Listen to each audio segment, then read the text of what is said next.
Why choose Kelly Chevrolet? We offer a wide selection of new and used inventory with a team that guides you to your perfect fit.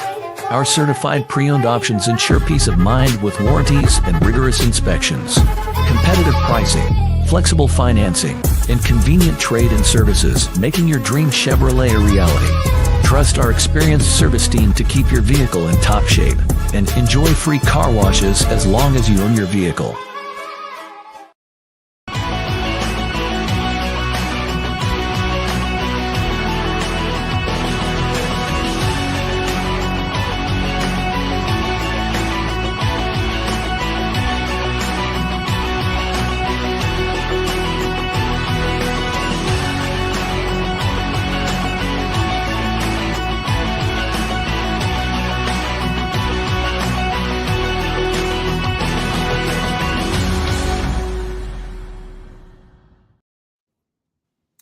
Okay, welcome everybody. We're a few minutes behind schedule.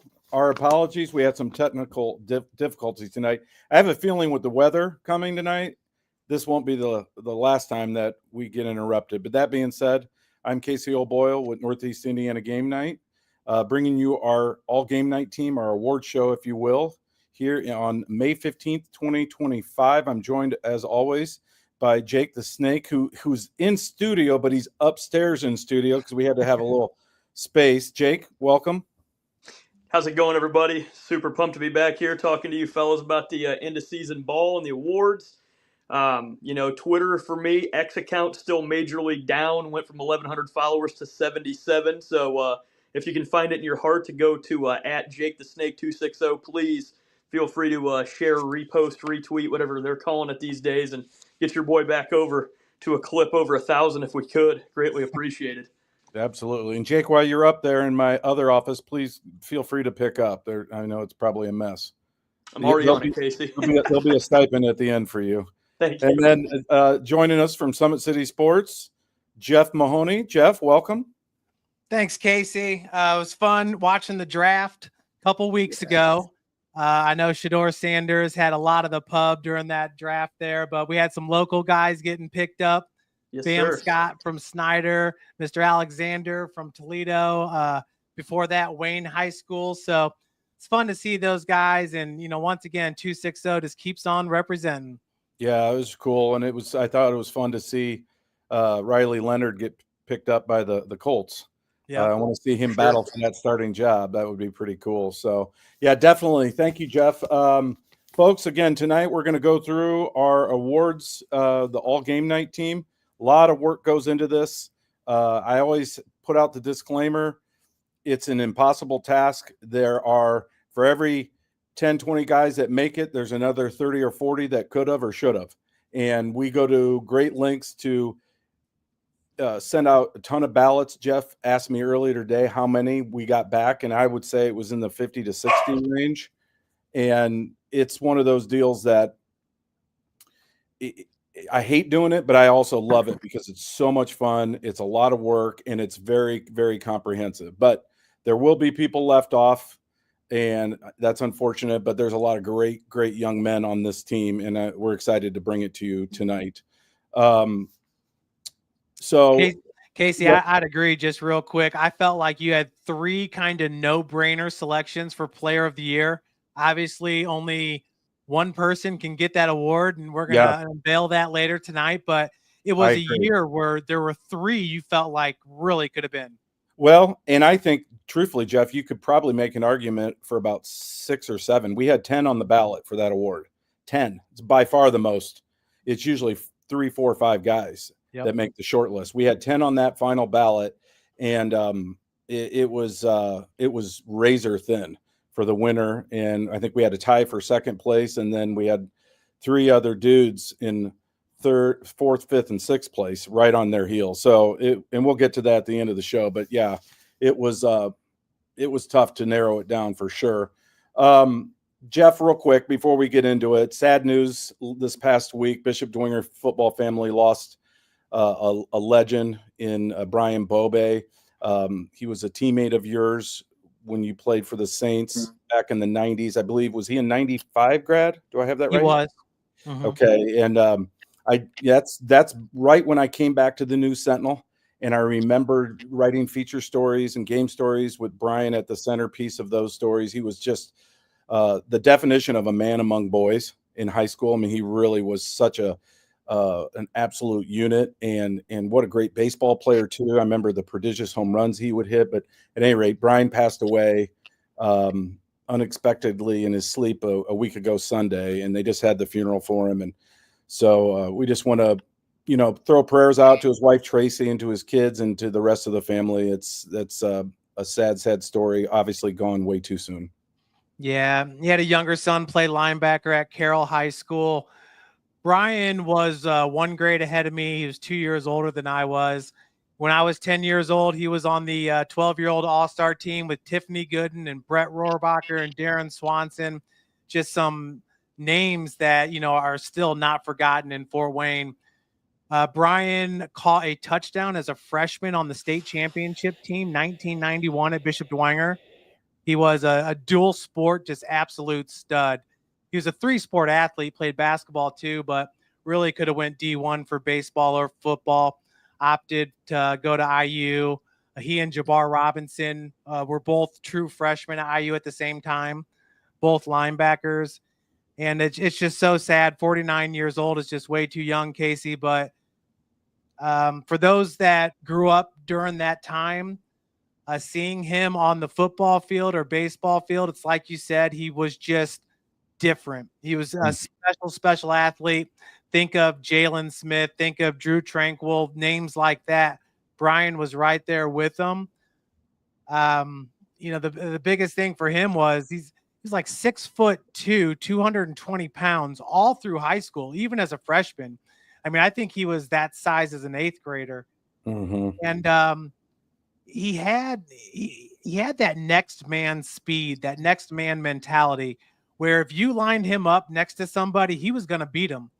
And one thing that all of us remember that played at Dwenger during that time was when he was a senior and Danny Adams was a sophomore, they did a 100-yard sprint race and Bobe won. Oh, man. Dang. If you can believe that. Danny Adams was just a lightning bolt of a running back for the Saints. Yeah. Led the team to a state championship runner-up finish his senior year. So that's one thing that really stood out to us was just not only was Brian one of the biggest guys, but he was also extremely fast. Fast and deceptively athletic, really strong. And he was so big at IU that they eventually, I think, moved him to defensive line. He played D-line. He played fullback. He played linebacker. Coach Cam, was it Cam Cameron? I believe. Cameron. Yep. Yeah, said that he was the most versatile athlete that he had on the team because, Casey, I don't know if you remember back then around like 1998, but IU used to take their team and they would travel to different high schools to practice. Mm-hmm. And at one time, they came to Snyder High School for a practice, and that's when Cam Cameron had those words for the media. Oh, that's cool. Yeah, good memory there. Well, thank you, Jeff. I just we wanted to throw out our well wishes to the family and to the Bishop Dwenger family for sure. That's just a tragic loss. Mm-hmm. So rest in heaven, Brian. All right, let's do it. Let's jump right into it, guys. I'll offer some thoughts on some of these guys. We'll try to keep track of it so we don't get too windy tonight.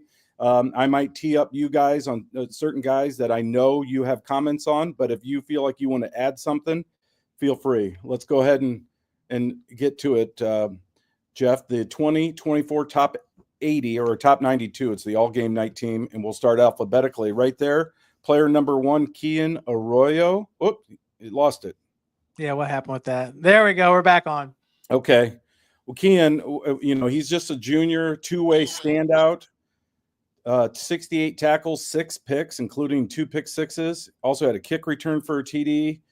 Over 900 yards combined offense with 14 scores for the 5-5 Lakers. Coach Ryan O'Shea, of course, we know just took a job at New Prairie and is leaving a handful of pretty good football players, Kian being one of them.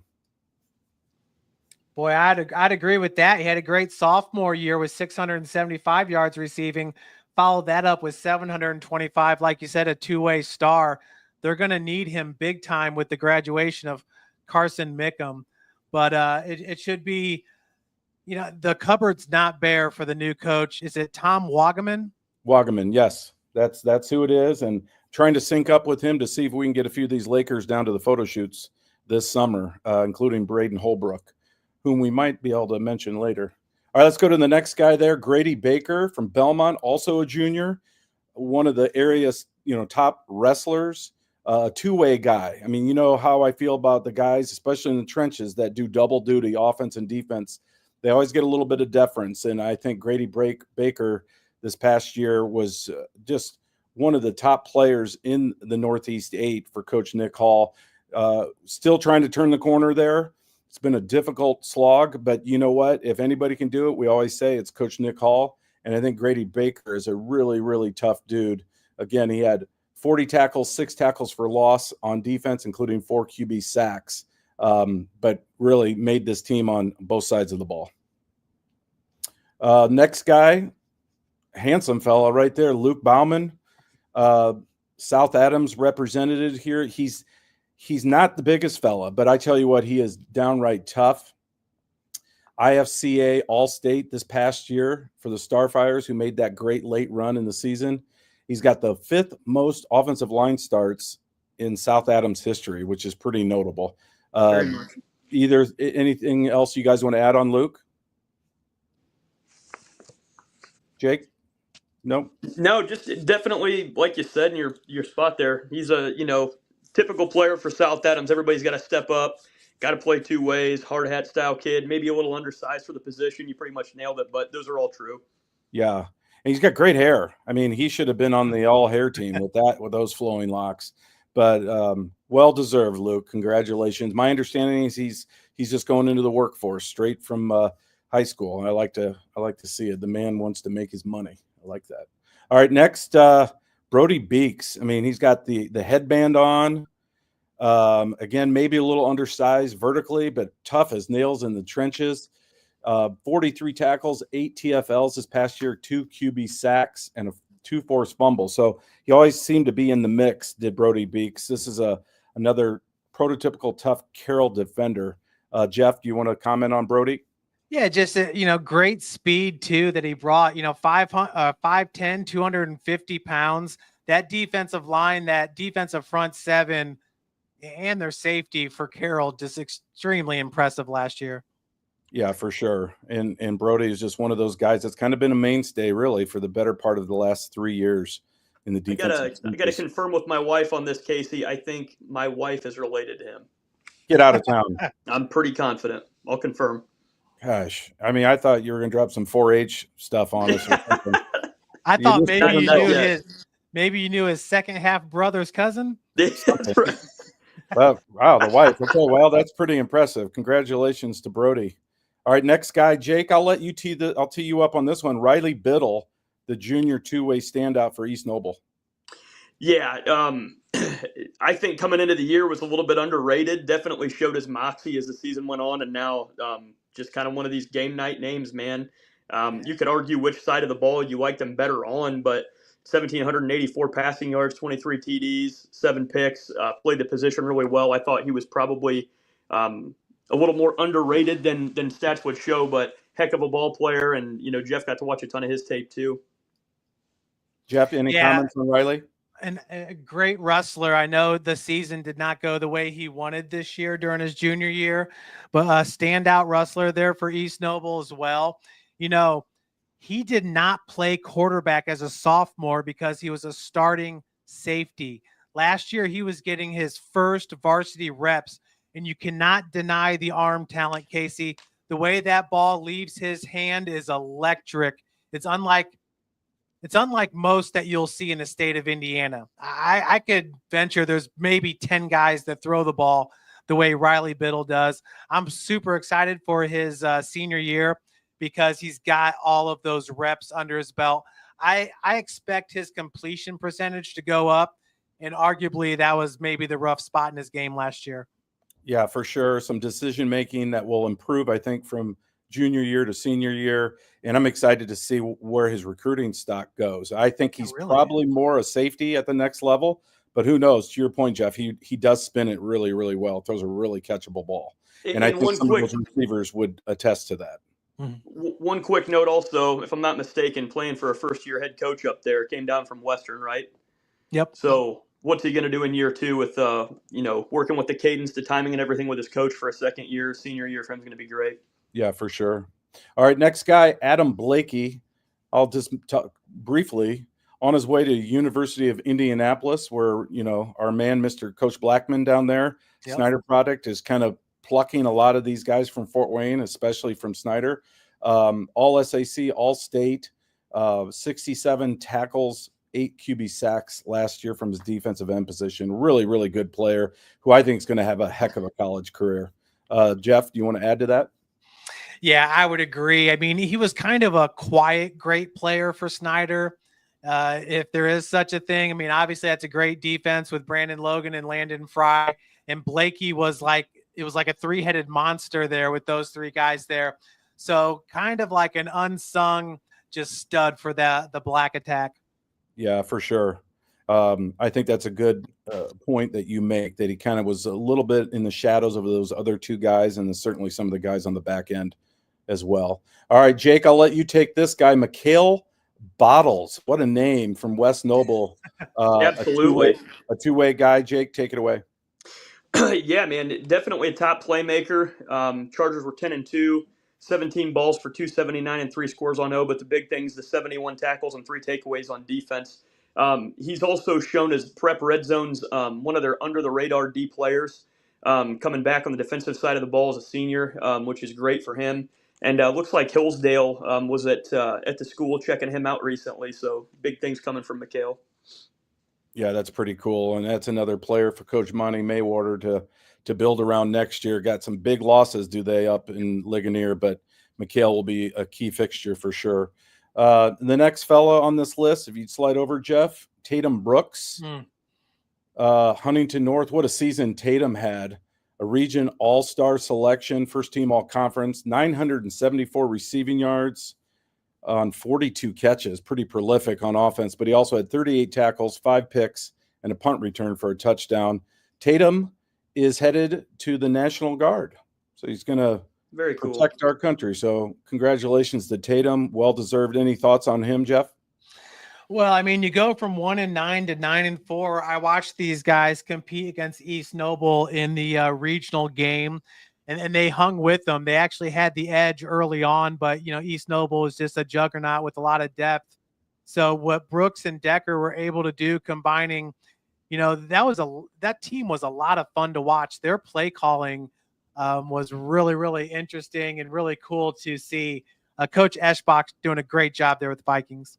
Yeah, I totally agree. And they took the area by storm, and I think we were collectively kind of ahead of the curve a little bit. I think we sensed something, Summit City and game night, that we thought maybe this team might be better than the previous years, and sure enough, they were.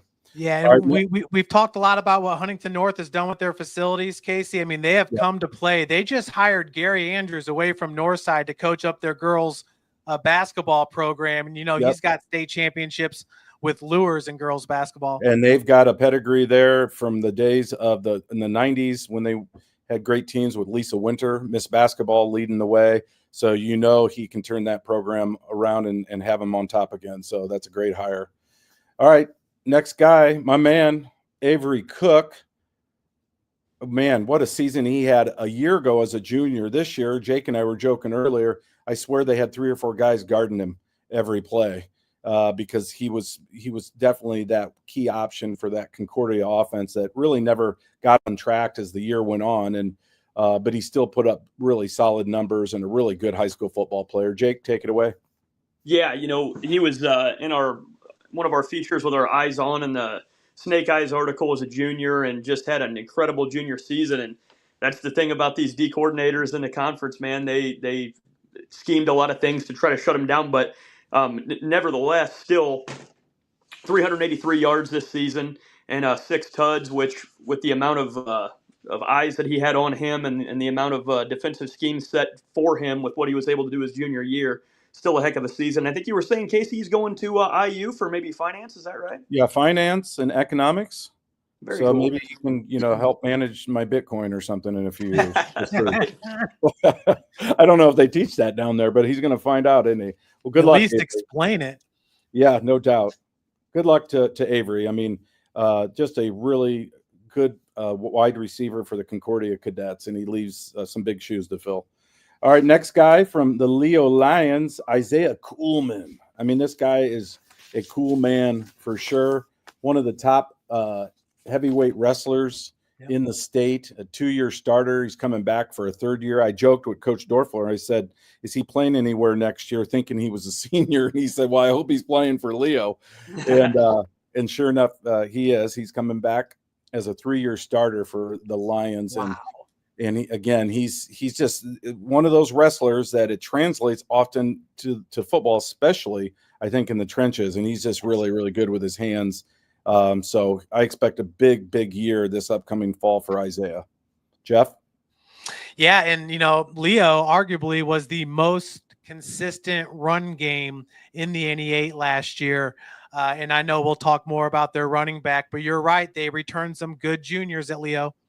Yeah, no doubt about it. And Isaiah headlines that list. And I know he's working hard in the weight room, should be ready for a really, really big season this 2025. All right, next guy all the way down in Ossian, Logan Cotton. Jake, I know you wanted to, talk a little bit about Mr. Cotton. Yeah, just a prototypical NE8 ball player. He had first team NE8 honors, O-line both ways, 32 tackles, 6.5 TFLs, and a sack. He's only about 6 foot in height, about 255, but he's a thick kid. Just a smart kid too. He holds a 3.95 GPA right now, so just a heck of an NE8 ball player. Yes, and Logan was another one of those two-way guys that hardly ever left the field and really made a difference for Coach Gerber's Norwell Knights. So very deserving, first team all-conference kid, and got a lot of votes. Okay, our next guy from Snyder High is surprise, a Snyder running back. Can't believe that there'd be a Snyder running back on the all-Gamenight team. Jordan Davis.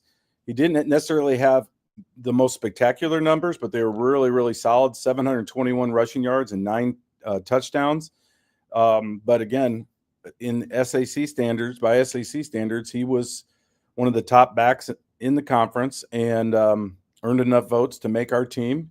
Just a junior, so he's coming back this next year along with the Burton kid, who was a finalist for our Newcomer of the Year award. So they've got a couple nice pieces there in the backfield to build around as they replace their quarterback and a few guys on the offensive line, but they got a lot of guys back there too, Jeff.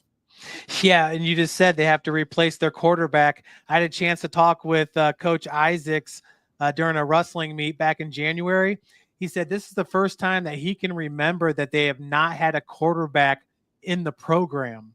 Wow. An established So, they got some younger guys. Maybe we see the Mormon kid or something like that. But right now, Snyder's like, who's going to be our next quarterback? But like you said, Casey, it helps that they can rely on Davis and Braylon Burton, sophomore and senior running backs next year that definitely are going to give them a leg up. Well, Jordan might end up being a Wildcat QB if I know. not careful, right? Yeah, so we'll that's keep an what eye I was on him. thinking. Yeah, and another legacy kid, and I expect him to have a big year, truthfully, with that passing game maybe being a little bit in question because they do have some nice parts back in the offensive trenches too. Okay, the next one is another Davis, Owen Davis, senior center from Eastside. Big, strong kid, 6'3", 260-pounder, 3-year starter in the trenches. He was their team MVP. You don't see an offensive lineman being team MVP very often. I think that speaks to what kind of player Owen Davis was in the trenches for the Blazers. They had over 2,400 rushing yards. I mean, this is, again, a program that likes to pound the ball. And with guys like Owen Davis, you can see how they're able to do it. Who wants to comment a little bit further on Owen? Well, Casey, I was just going to say, if any school does have MVP offensive linemen, it's Eastside. Yeah, there you go. For sure. Yeah, and the type of offense they run with a lot of that QB power and QB read, the center is a big piece of that. So, yes. Well, he had a heck of a career there, and he's headed to IU to study, I think, human resources. So good luck to Owen, and maybe he'll do some freelance work for game night covering the Hoosiers down there. I don't know. We'll see. All right, our last of three Davises. We've never had three last names, I don't think, ever before. Huh. We have three Davises. Will Davis from Homestead. I think Will was really the best lineman for Homestead, and one of the best linemen, truthfully, in the SAC this past year. He moved really well for being a big kid.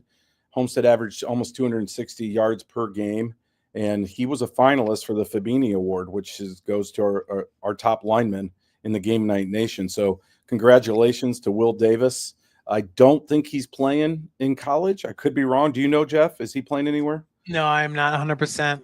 Yeah, I'm not sure on that either, but had a heck of a high school career and really, I thought, stood out this year for Homestead's offense. All right, let's get rid of the Davises. You can only have so many Davises on one all-game night team. Now we're going to go right into our man, Tony Decker. Jake, I know you already talked about him a little bit. Wow, what a season he had. The 3,000 combined passing, running yards, 2281 through the air, and then, of course, 54 tackles, 3 interceptions, and 1 for a pick 6. The kid did it all. Hardly ever left the field, and he is really, really well put together. I mean, at our photo shoot, the kid looks like he lives in the weight room. So, Jake, why don't you comment a little bit on Tony Decker? Yeah, I just love the way Coach Esbach was able to mobilize that offense, and Tony was, one of the biggest pieces of that. And when you look at his measurables, he's only about 6'1", 185, but like you said, he's chiseled from stone. He's in the weight room all the time. He takes care of his body. But I don't know that there was a cooler story, getting a 4A sectional championship with those guys, and the way that their offense was, it was so high powered, and they were always in games. The way that they battled against East Noble, like Jeff alluded to earlier. It's neat to see when programs, make a run like that, and Tony was a huge part of it. No doubt. No doubt. And what a season. I mean, the numbers he put up, he'll be sorely missed for sure on both sides of the ball, but I think especially at QB. All right, let's move on. Out at New Haven, this is our first Jesus on the All Game Night Awards poster, also known as Jesus Diaz. I love Zeus. I mean, this is a really tough-nosed kid, one of the kids that he was a finalist for both our Gamer Award and our Comeback Player of the Year Award, because he just had to overcome that ankle injury that really shut down part of his playing time. But a two-way guy otherwise, who just was tough as nails, and it just seemed like he was always around the ball defensively, wreaking havoc. And then when he was playing on the offensive line, he did a lot of great things there too. So Jesus is working locally, and I did hear from Coach Vance Shear today that the plan is to have him help coach in their system. I'm not sure if the younger ranks or high school, but he wants to maybe test test the waters as a youth coach. And I think Jesus will be tremendous at that. He'll offer a lot to that program. Anything from you, Jeff, on Jesus? Yeah, no, I just felt like with him and Charles McGrant, you had 2 defensive tackles right there in the interior defensive line that really could play for almost any school in northern Indiana. I was really impressed with both of those guys all throughout their careers. Yeah, no doubt about it. And I know Charles is headed somewhere. I got to see where he's going. Coach told me he's going to Adrian College up in Michigan. Nice. And Charles did not make our team. Another one of those kids that was definitely deserving, and was I think he was a PT 40 selection, truthfully, for game night preseason, and another really big loss for the New Haven trenches. All right, let's not to be late but early. Our next guy, can you go? We're gonna go down to the left now. Yeah, can you go? No, because I'm going alphabetical on my notes. Can you go all the way to the left? Sorry, buddy. No worries. There we go. That handsome fella. I'll let you Big man take this one. Yeah, Jeff James Early, man, what a beast he is. I remember following him all the way through the years, freshman, JV, all the way to his last 2 years as a varsity player, on his way to play at Cincinnati, and just a force at defensive end. Yeah, and when you look at his frame, he reminds me of a Jason Fabini, to where he's kind of got that wiry frame as a defensive lineman, defensive end, but he can pack on the weight. You can see it in his upper body, around his shoulders. Yeah. And for him to go play for the Bearcats, the same school that Fabini went to, I mean, I love it. I can't wait to see what he does at the next level. Yeah, Fabini's jersey is right behind me. Are you predicting, Jeff, that they're going to move him to offensive tackle? No, I just think that he's going to get big, He's gonna real get, strong, like a yeah. Darius Alexander did at Toledo. Yep. And he might end up being more a 3 technique in the A gap, and I wouldn't be surprised at all. That's a good comparison there for sure, Jeff. But wishing James well down at Cincy. A lot of guys, again, I think there was 24, 25 guys that are playing Division I something. Got a couple some baseball guys on here too, some track guys, but again, just a lot of guys playing at a high level on this poster, and a handful of guys that are D1 that didn't make it, that are coming down the pike for some of our younger classes. We'll talk about them perhaps at the end. Yeah, All right, James at 6'5", 235. I mean, that's Javadian Clowney type numbers right there. I mean, he could be a real force. No doubt about it. I mean, I think he's always had that frame, and you just wanted to see the progression in terms of, playing down to down with a little bit more tenacity. And I think we saw it this past year. And obviously Cincinnati saw enough too, or they wouldn't have offered him. So I expect big things from him. Wouldn't be surprised at all if he's playing within a year or two down there. Snake, I'm going to let you take this next guy. Noah, is it Ish or Ish? Ash? Do you know? I think it's Ish. Ish. Okay, that's what I thought. Another, big beast. He was on one of our covers this year, which turned out really cool for Wes Noble, along with Seth Pruitt. And look at the numbers there for Seth: 1804 rushing and over 350 yards per game for Wes Noble. And Noah was their best offensive lineman. If you talk to Coach Monty, he'll flat out say, yeah, that's our guy. They needed a tough yard. They went behind Noah, and just a big mauler. And, of course, they will miss him next year. Go ahead, Jake. Talk a little bit about Noah. Yeah, no, anytime you talk about these teams that can run the ball so well, out in the county, like an East Side, like a West Noble, it starts with guys like this and just lunch pail dudes, Yeah, he doesn't have the biggest monstrous frame, but he works hard in the weight room, hard on the football field, and just had a hell of a season. So you love seeing guys like that. Yeah, he's gritty, tough player, and he is pretty big boy, though. I remember seeing him up close. He's definitely not missing many meals. He loves his pancakes. He loves That's what you want on the line, man. Yeah, he's a big, strong dude, no doubt. All right, speaking of strong dudes, next guy on our list, Bishop Dwinger Jr., Houston Ellinger. Houston was just one of those guys that was always around the ball, and just, he's just one of those kids that just kind of gets under your skin defensively, because he's going to hit you, he's going to let you know it, and he just plays with such energy, does Houston Ellinger. 93 tackles, 10 TFLs, 4 QB sacks, 10 pass breakups. And I really expect next year that Bishop Dwinger might utilize him maybe a little bit on offense, like they did his older brother back in the day, but also for Houston, I almost said Hayden, Houston, to have just a monster year next year. And I think his recruiting will pick up as well. Jeff, I know you saw the Saints quite a few times as well. Any thoughts on Houston Ellinger? Yeah, just like his brother. I mean, Houston Ellinger is a kid that can play for any team in the state because he's so versatile in what he can do. At 5'11" and 180 pounds, I mean, that's 180 pounds of all muscle. So he's athletic, but Houston has the mentality of the Dwinger defense to where there's no regard for his body. I mean, these kids go out there and play 190%. And I would guess that on average, most defenses play at around 75, 80%. Yeah. So Dwinger last year definitely overachieved on the defensive side of the ball. And that's just because of the mentality they have as a squad. Yeah, I think so. Guys like Houston Ellinger, and then, of course, Dan Nepper did a great job as defensive coordinator. He's going to get a little bit of an assist from our boy and our friend, Johnny Zolnick, a former Dwinger player who's been with Northrop, and then Leo under Coach Jason Dorfler now is joining the ranks over at Bishop Dwinger. A huge pickup for Coach Garrett, I think. And I think he'll really offer a lot to that entire program, but especially on the defensive side. So something to keep an eye on. It's funny, a quick story about Houston Ellinger. I was down at spring break watching the Tampa Bay Rays. They're playing in the Yankees spring training stadium. So I got really cheap tickets right behind home plate.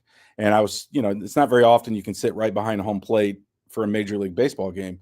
And truthfully, it felt like it was a single A game just because this stadium was so small. But whatever, it was still pretty cool. And I heard somebody yell out, "Swami, hey, Swami." And I thought, what the hell? I'm in, St. Petersburg, Florida. Who's calling my name? Well, it was Houston Ellinger. He was there with his father, sitting off to the right by first base. And so it was just kind of a funny story. Is he a coach's son? Yep. Yeah. I wondered. Todd is the special teams coordinator. Yeah, Todd's the man. At Bishop Dwenger, and truthfully, I think one of the better special teams coordinators around. And totally agree. Yeah, Houston, again, I think they're going to find ways to use him in more than just on defense. And, I wouldn't be surprised if they moved him around on that side of the ball, too. And, Snake, don't let me blow your mind, but he's a Tippmann. Yeah. There we go. Well, yes, on mom's side, right? Yeah, mom's a Tippmann. Yep. Let's get to our next guy. And then we get to the end of this, Jake or Jeff, if you could get us into a commercial or two so I can get some coffee, I'd appreciate it. Drew Fleek from Woodland. I mean, this is a kid who I coach personally in travel baseball, the Tigers, the Rawlings Tigers here locally. Great kid from a great family. Just, again, pound for pound, I think one of the toughest players the last couple of years in the Game-Night Nation. 878 rushing yards this past year, 15 tackles for loss, 5 sacks on defense. You talk about a kid that will be sorely missed next fall. It'll definitely be Drew Fleek out at Woodland. Jake, or Jeff, you want to comment on Drew? I know you saw Woodland. Yeah, and I work with Drew's dad a little bit. He's in IT, but Drew's a 4-sport athlete over there at Woodland. You don't hear that very often. He plays baseball and boys volleyball in the spring. I covered their game against Heritage, and, Woodland was severely undermanned this year. They have some very good young talent on that team, but for the most part, this was a younger team under head coach Brock Rohrbacher in his first year. But, man, Drew really showed out in that Heritage game. He looked like the best player on the field, and that's with guys like Zeke Litchfield and all the great players that Heritage had this year. But Drew could do it in so many different ways. They could even put him back at Wildcat, at running back, defensive line, linebacker. Just like you said, Casey, he is a tough player. And you know what? This is a team that was losing the last 2 years. He could have hung it up. He never did. Yes, and they had that nice stretch during the season where they won some games and they looked really, really tough. And they're going to struggle, I think, a little bit this next year because that senior class, I think there's only a handful of kids in it. But the sophomores and juniors out there, I think could be making some noise here in the future. So I think the future is bright for Woodland football and Coach Brock Rohrbacher. All right, Jake, I'll let you take this next one. From Leo, we talked about him briefly or hinted at him. One of the best running backs, I think, in the area, a kid last year that really took the area by storm, Nate Foster. Go ahead, Jake. Yeah, the numbers don't lie there. 1,294 rushing yards, 11 touchdowns on 132 carries. And the thing I love about him is he's a product of Coach Ty. Ty puts a lot of time working with him, but he's a hell of a kid. The thing that I love about him is with these modern spread concepts on offense, the things that I always look for as a running back is not only are they 3-down back, but can they catch the ball out of the backfield? And he can do that well. So, your 3 main routes that you're going to run as a running back would be like running into the flat areas with a swing or a flat route, or like a Texas or angle concept where you're going to get a few steps just outside the tackle, then cut back inside over the middle of the field. And he's got the quick feet and hands to do that. So just a phenomenal running back in the area. Yeah, and there's enough parts back offensively, especially in the trenches, that I think he could have a really, really big season this upcoming year. And I think his recruiting will really expand here as he goes to some camps this summer. Yeah, last year his lowest total in a game was 6.1 yards per carry. Just unbelievable what he did. Averaged 9.8 yards on the season, but was hurt towards the end of the year. Yeah, and they missed him for sure, not being at 100%. And he's a real talented player. I think another one of those guys that kind of took the area by storm a little bit last year and opened some eyes. So I fully expect his recruiting to really pick up here this summer. All right, this next fella, Speaking of recruiting picking up, I think he's starting to see some nice things. He was just on the what's it called, the Indiana Football Digest. I think he was on the cover of that, which is a real nice honor for anybody, but especially for one of our local kids, and especially from a small community like they have down there in Monroe. But Cam Fravel from Adams Central, defensive end for the state champs this past year, had just a fantastic year. 88 takedowns, 9.5 sacks, 15 TFLs. What a great season with a lot of great teammates. Cam Fravel is kind of their one guy to really build around, I think, for next year to see if they could make it, 5 straight trips to the state championship game. It's a remarkable run for Coach Michael Mosier. Who wants to take a comment there on Cam? Well, I will say this, for a team that outscored their opponents by 29 points per game, I mean, those are some pretty gaudy defensive numbers, considering obviously he's not probably going from first all the way through the fourth quarter. Yeah, for sure. And there are many games that, the game was over at halftime early in the third quarter, and I'm sure that they sat a lot of guys. But so to put up those numbers, both collectively as a defense and then individually, is pretty impressive. And yeah, you can't say enough about the run that the Jets had. And if you would have told us at the beginning of the year, they're going to go back to state again, but now in 2A, with Indy Lutheran moving up, well, Indy Lutheran, as we know, got upset, and Adams Central took care of business. And pretty remarkable to lose 3 in a row in 1A and then get bumped up to 2A and win it. It's just I don't know if that's ever happened before. Casey, you opened the season with a 20-7 loss at Garrett, and then you travel to Andrain in the semi-state and beat the 59ers 20-13. I mean, what a season. What a season. And that week 1 loss against Garrett was kind of, you hate to say it, but that maybe that eye-opener, like, hey, guys, just because we've been to state 3 years in a row doesn't mean it's going to happen for us. We're moving up to 2A. Let's go. And Garrett, wow, what a season they had under Coach Depew. Those were our 2 finalists for Coach of the Year, Coach Michael Mosier at Adams Central and Coach Chris Depew out at Garrett. What a season both had. Let's jump over here into Snyder land, second-tier defense. What a linebacker this guy is. Landon Fry. Casey, just real quick. Yeah. Are you going to change the award to the Michael Mosier Award? I mean, because you're saying it every year that he's up for the Coach of the Year. I'm just wondering. Well, he got it this year, so he was the one that got it. It was a tough pick. It was, again, down to him and Coach Depew. And but how could you not give it to Michael Mosier? Moving up to 2A and getting all the way back there and having the fortitude and the tenacity to get your guys ready to finish the job after losing 3 straight seasons in that same venue. Pretty remarkable. And he's just built quite a program. I don't think it gets enough attention, truthfully. Yeah. And you win that game 46-6. Yeah, no doubt. So no to lose week 1 to Garrett and then run the table, remarkable. It really was. All right, let's talk a little bit about my man, Landon Fry, another one of our favorites. And Jeff, I know you're a big fan of Landon. Great baseball player. We've known all about his baseball prowess, but my goodness, he's a really good football player. And I'm convinced he could have played Division I football if he wanted to. Yeah. Yeah, and when Coach brought him in the backfield to play a little bit of fullback, total difference maker. I'd never seen a guy with so many decleaters 25 yards from the line of scrimmage. Jake, do you see that very often? No, not at all. Not at all. He doesn't quit on plays, man. Yeah, decleating guys at the 3rd level. But Landon Fry, Casey, him and Brandon Logan, best friends growing up. I swear they play football the exact same way.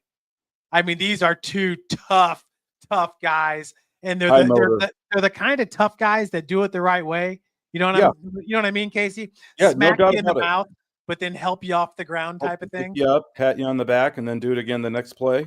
That's demoralizing. No, they're going to be sorely missed. Those 2 on that defensive side of the ball. And again, I think Landon is in some ways been in Brandon's shadow to a certain degree. I think with both sports, baseball and football, but he doesn't take a backseat to anybody in either sport. And I loved watching him play the last 2 years, especially this past year on defense. He was phenomenal.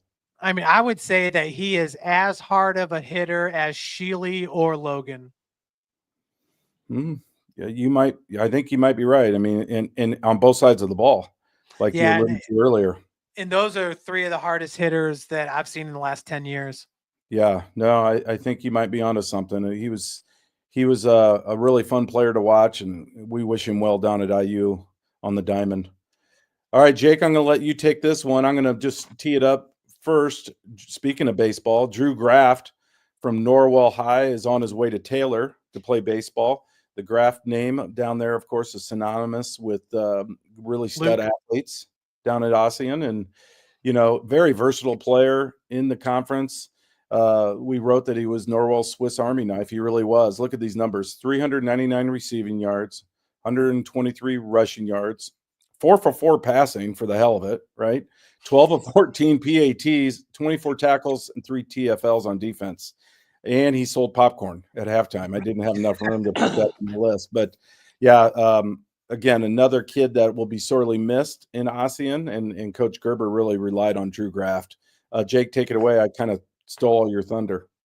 No, but, all those things are true, Casey. It's really no different from your larger programs and your out, county programs, especially like in conferences like the NECC and the NE8. Like, the Graft name is synonymous with Norwell football. They've had a lot of good ball players come through there, and as a head coach like Coach Gerber, you're hoping that he's got some brothers and some cousins coming up through the ranks, because they've all been great football players for that program, and they've all kind of put that program on their back. So like you said, he's one of those kids that's going to do it all for his coach. He's not going to say no. If they needed him to play special teams or go punt, he would do whatever was asked of him. So just a phenomenal football player for Norwell.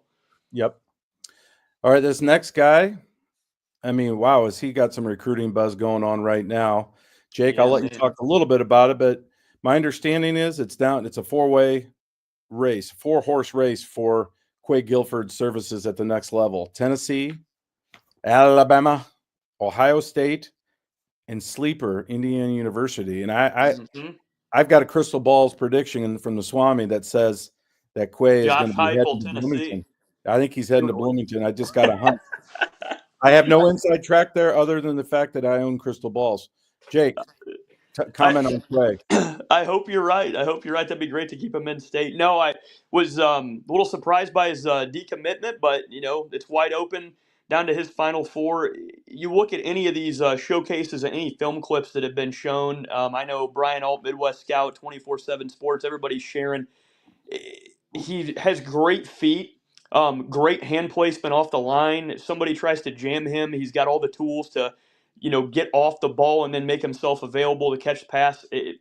He's a heck of a football player, probably one of the more highly touted names coming out of the area right now. So it'll be really interesting to see where he ends up. And it's one of those things too. The Northrop offense was high flying.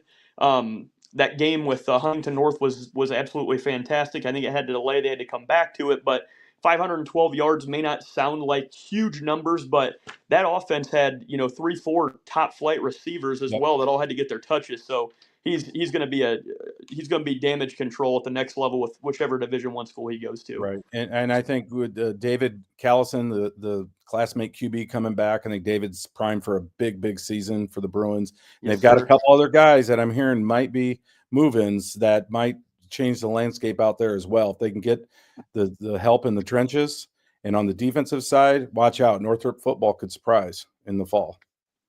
Yeah, Jake, that other name, Jamari Brown, what a lethal combination Quay and Jamari Brown were. Yep. Was that Gabe Lewis as well, am I thinking of? Yep, he's graduated. He's gone. He's gone, yeah. So they had a nice Jamari, is Jamari still here, or is he back in Illinois? I feel like I'm not sure either. I'm going off memory, so I could be speaking out of school, but I'm not sure if he's still in the fort. You just remember at the end of the year last year, they really relied on Jamari Brown to even play some quarterback. Yep. That's true. Well, and the young kid, Maddox, is it Wheel? Maddox Wheel, yeah. Yes. Yes. So he'll fill in just fine there. Probably more as a slot receiver, I'm guessing. But, yeah, they've got some nice parts for sure. Okay, let's talk a little bit about Angola football. lone representative, the lone Hornet on this team. Speaking of H's, Hawk Hasselman. Is that the greatest name?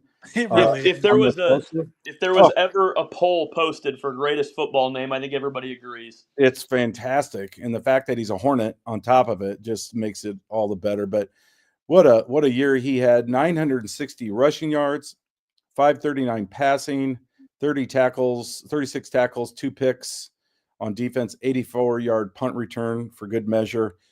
This is a do-it-all type kid, and I think this is a kid that's getting some recruiting noise as well, and I think probably more as a safety, maybe a corner, but he's pretty darn good high school quarterback too, Jeff.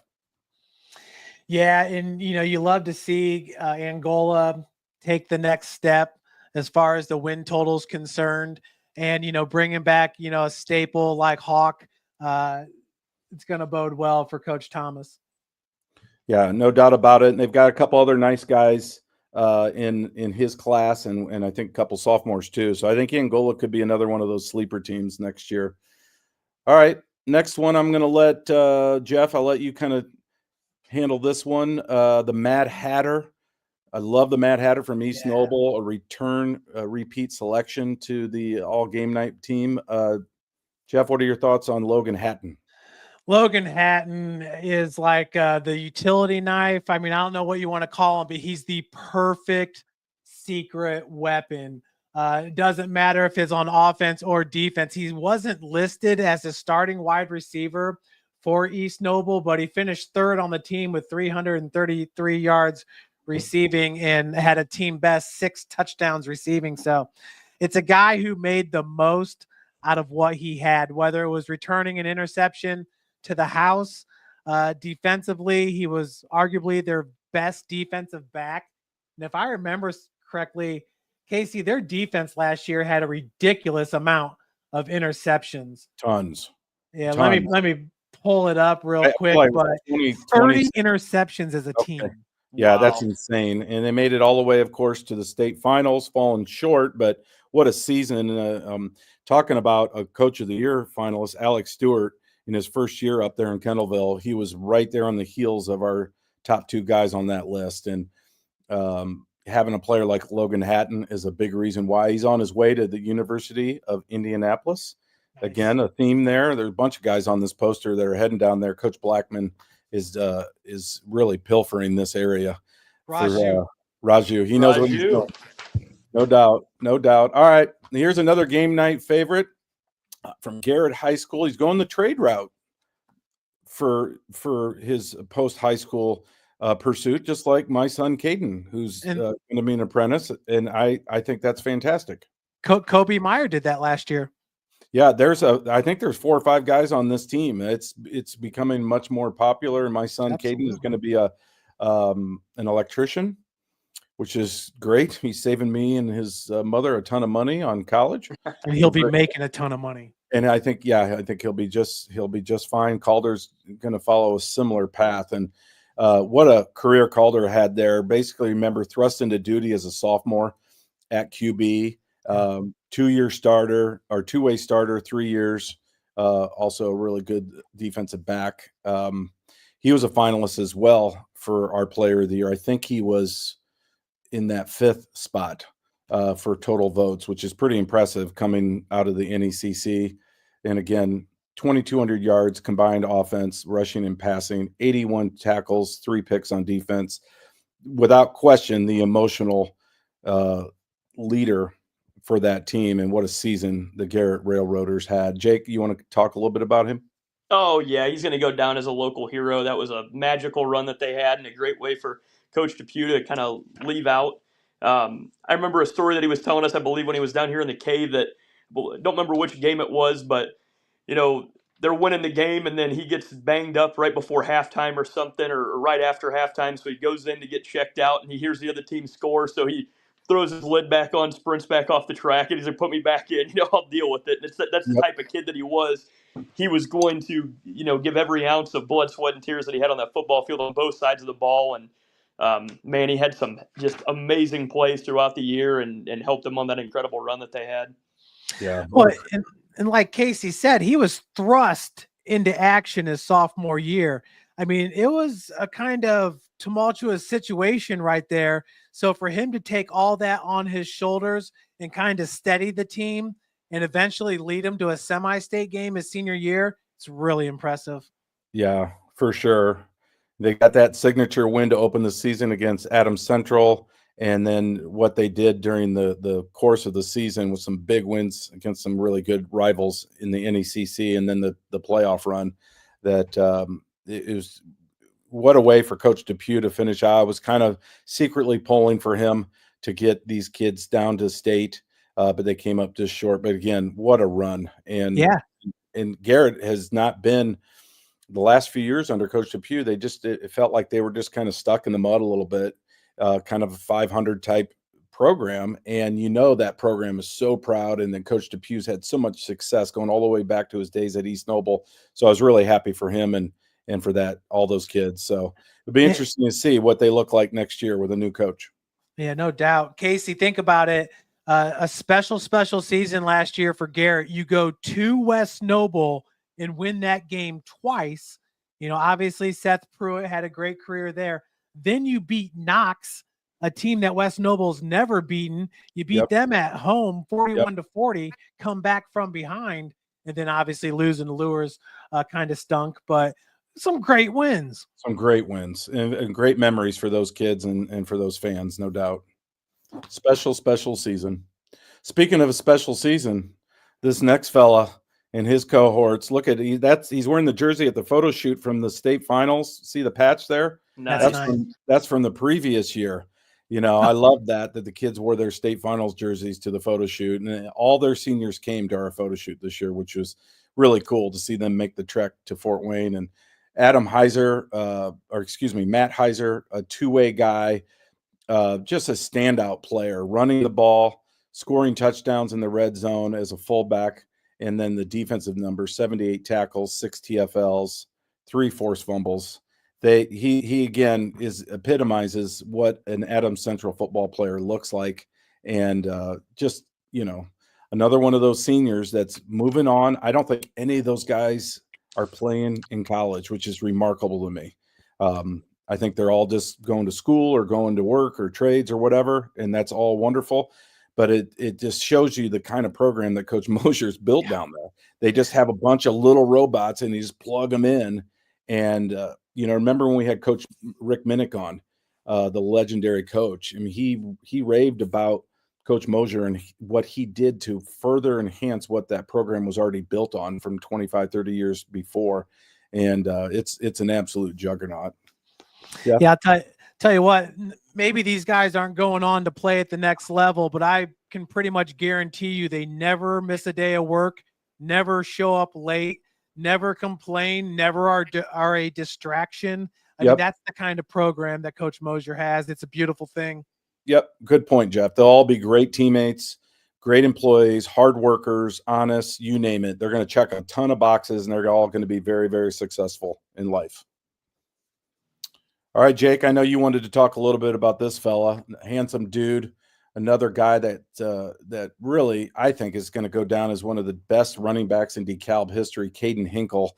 I loved how he was such a north-south running back. When he would get the ball, there was one way, and it was straight ahead. And I thought he had a really, really nice career there, especially these last 2 years. Take it away. Yeah, I was kind of thinking about that before the show. He reminds me of some of the Tippmans that have come through the Dwenger program running the ball where it's just hammer, downhill, going to bust through between the tackles. I got to watch him play quite a few games, watching them play against New Haven, man, like he was an absolute unit. He's not really looking to be shifty, left to right, sideline to sideline. He just wants to, lower his pad level and get through. It's just another great season for him. 960 yards, 15 tuds. Win-loss column was a little bit down for DeKalb, but he personally did a great job of carrying the load for that team. Definitely. Yeah, speaking of DeKalb, okay, so they hire a new football coach, they hire a new volleyball coach, they hire a new boys and girls basketball coach. They're not messing around over there at DeKalb these days. Oh, there's something going on in the water up there for sure. There's there's some NE8 coaches moving around. I think there'll be some surprising faces on the DeKalb sideline next year. Yeah, well, the defensive coordinator, remember, from East Noble, Ryan Robertson, is now the new coach. And I think he's got a great beard, for starters. Yes. And I'm excited to see what Coach Robertson is able to do at DeKalb. I know he's hungry to be the head coach. There's no doubt about it.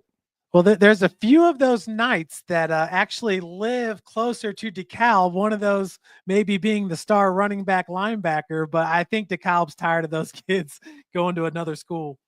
Yeah, for sure. He's going to try to make sure that the guys up in Waterloo or nearby stay nearby and play for the Barons. So that's a proud program that, once you get a good class or two back to back, and everything falls in place, they could be right back on top of the pile. All right, let's another one of these Adams Central boys, Aaron Hershey. Man, he had a great season. 9 yards a carry, 21 touchdowns, limited time on defense, but man, he was so good running the ball between the tackles, and really was kind of their, for lack of a better term, their home run hitter on offense. Jeff, anything on him? Not so much on Aaron, just another line. It's like a plug and play system they have there at Adams Central. I'm just curious, do you think the guys ever get kind of bored in the middle of the season, racking up so many yards and touchdowns, beating teams by 40 points?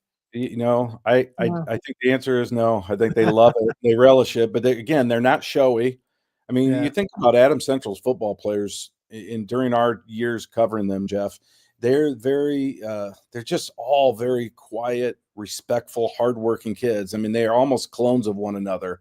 These two guys on the screen right here, sandwiching Mr. Hinkle, are great examples of that. It's just who they are. And that's what that community is about. And it's a testament to Coach Minnick from yesteryear. And then, of course, Coach Michael Mosier here this last 15 or so years. What a program that they have down there.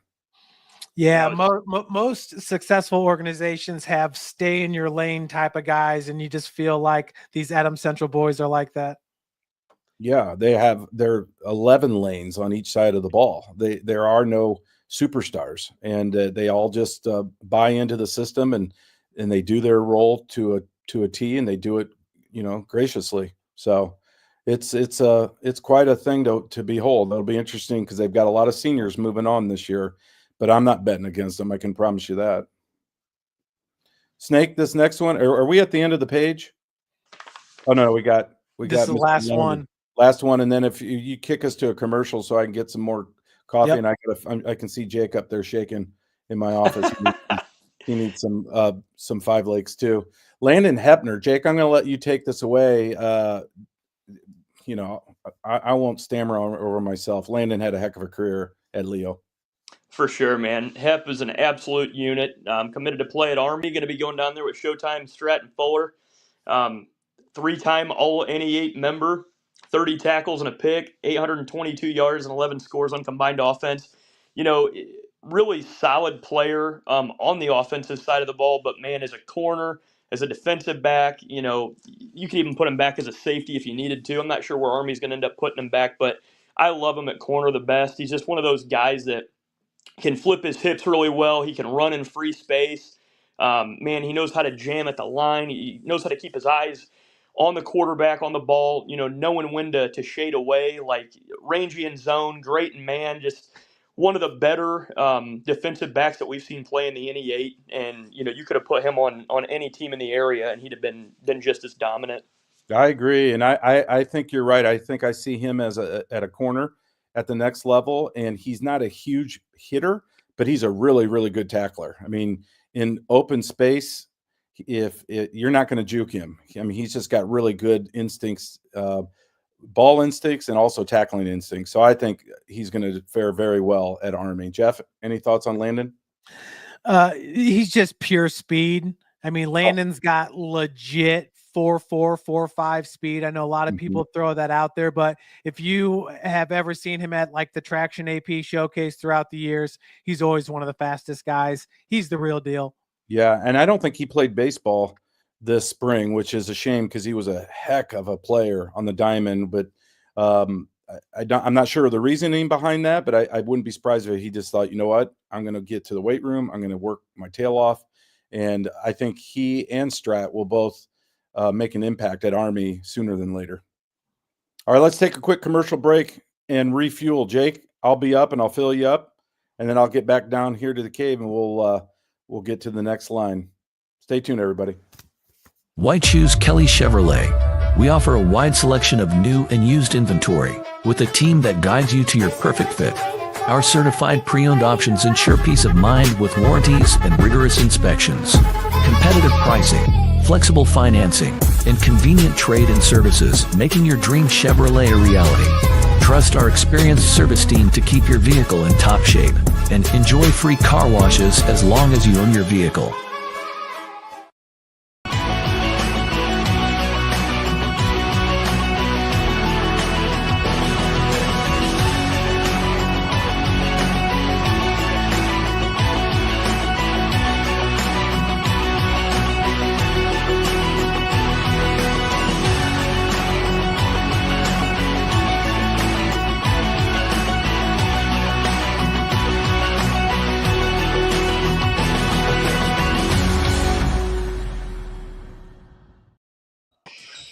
Do you have Why choose Kelly Chevrolet? We offer a wide selection of new and used inventory with a team that guides you to your perfect fit.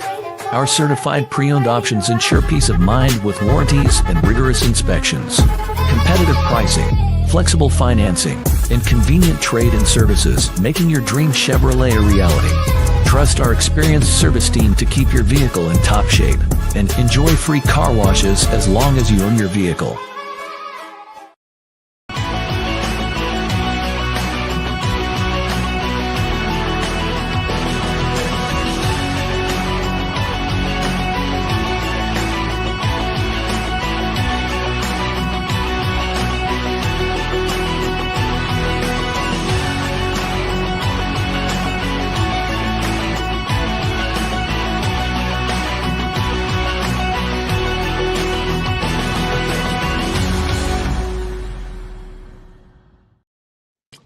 Why choose Kelly Chevrolet? We offer a wide selection of new and used inventory with a team that guides you to your perfect fit.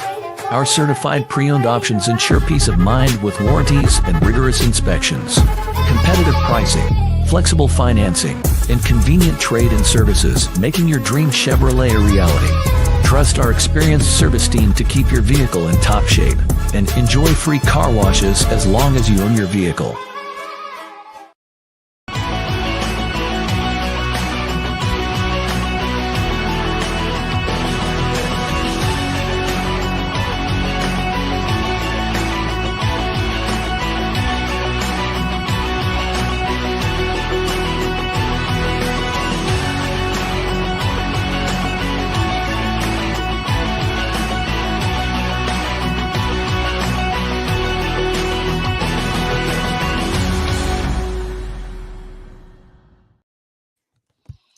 Okay, just in time, Casey. I got to run the commercial 4 times.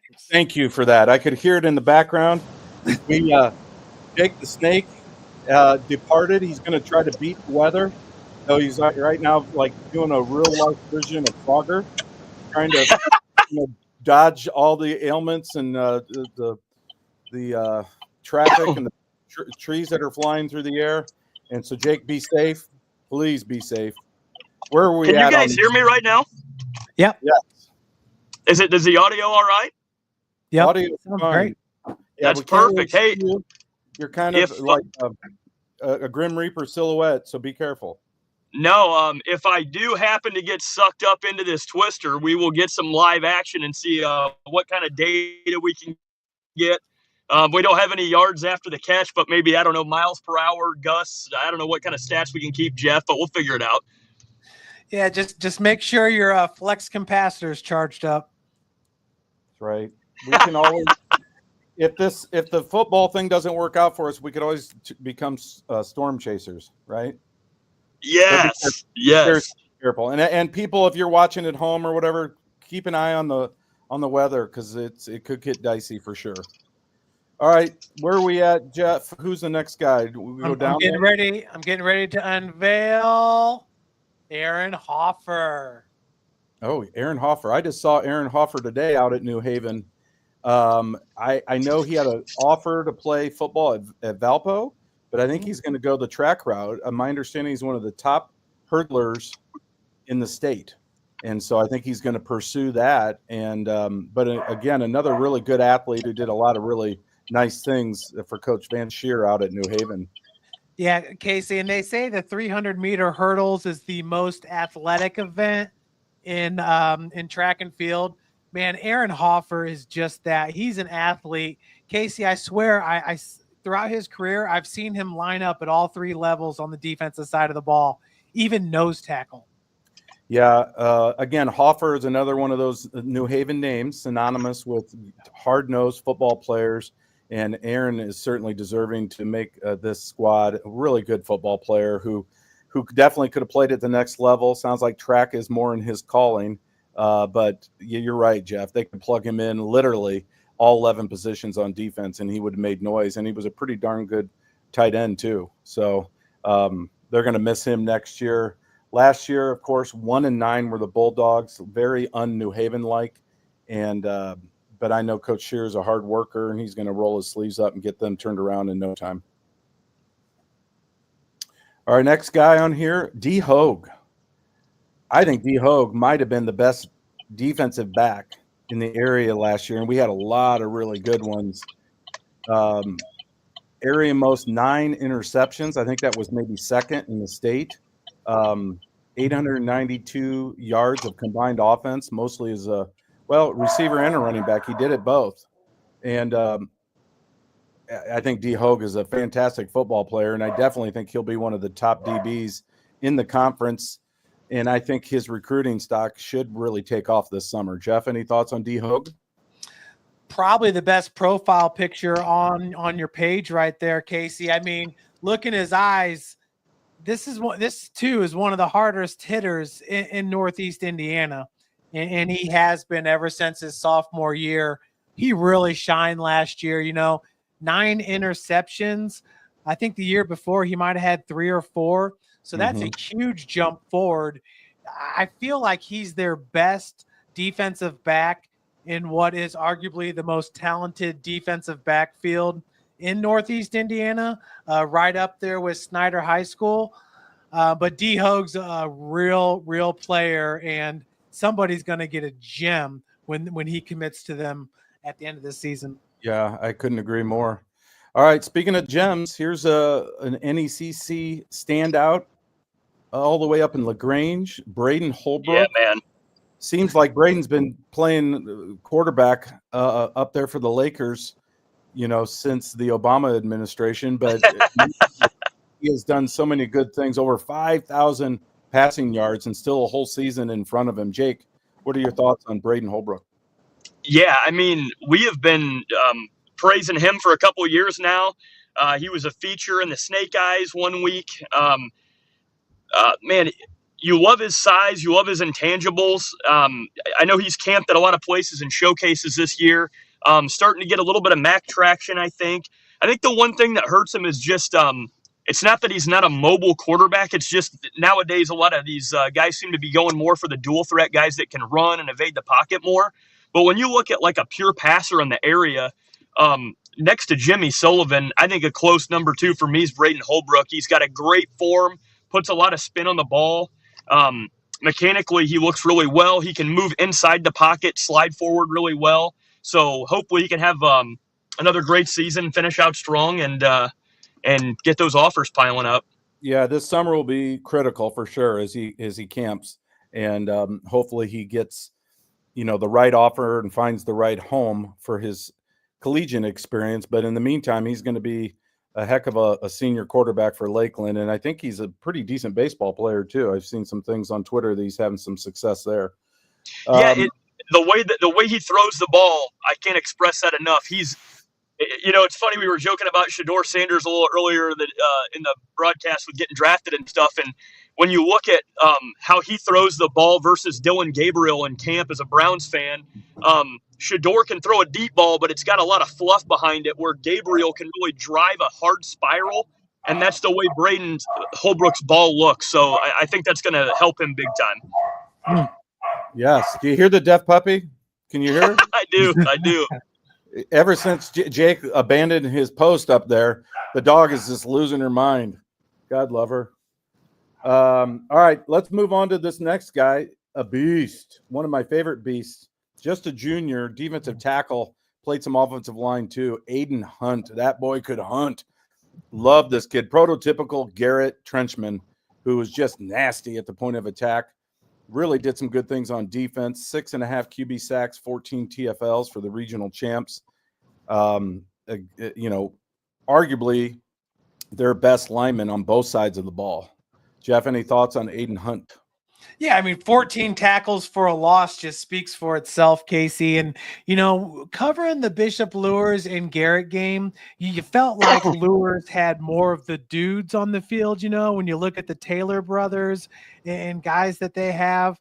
But when you looked at Garrett, Cam Rubel, Calder Hefter, Aiden Hunt, all these guys looked like they were SAC type guys.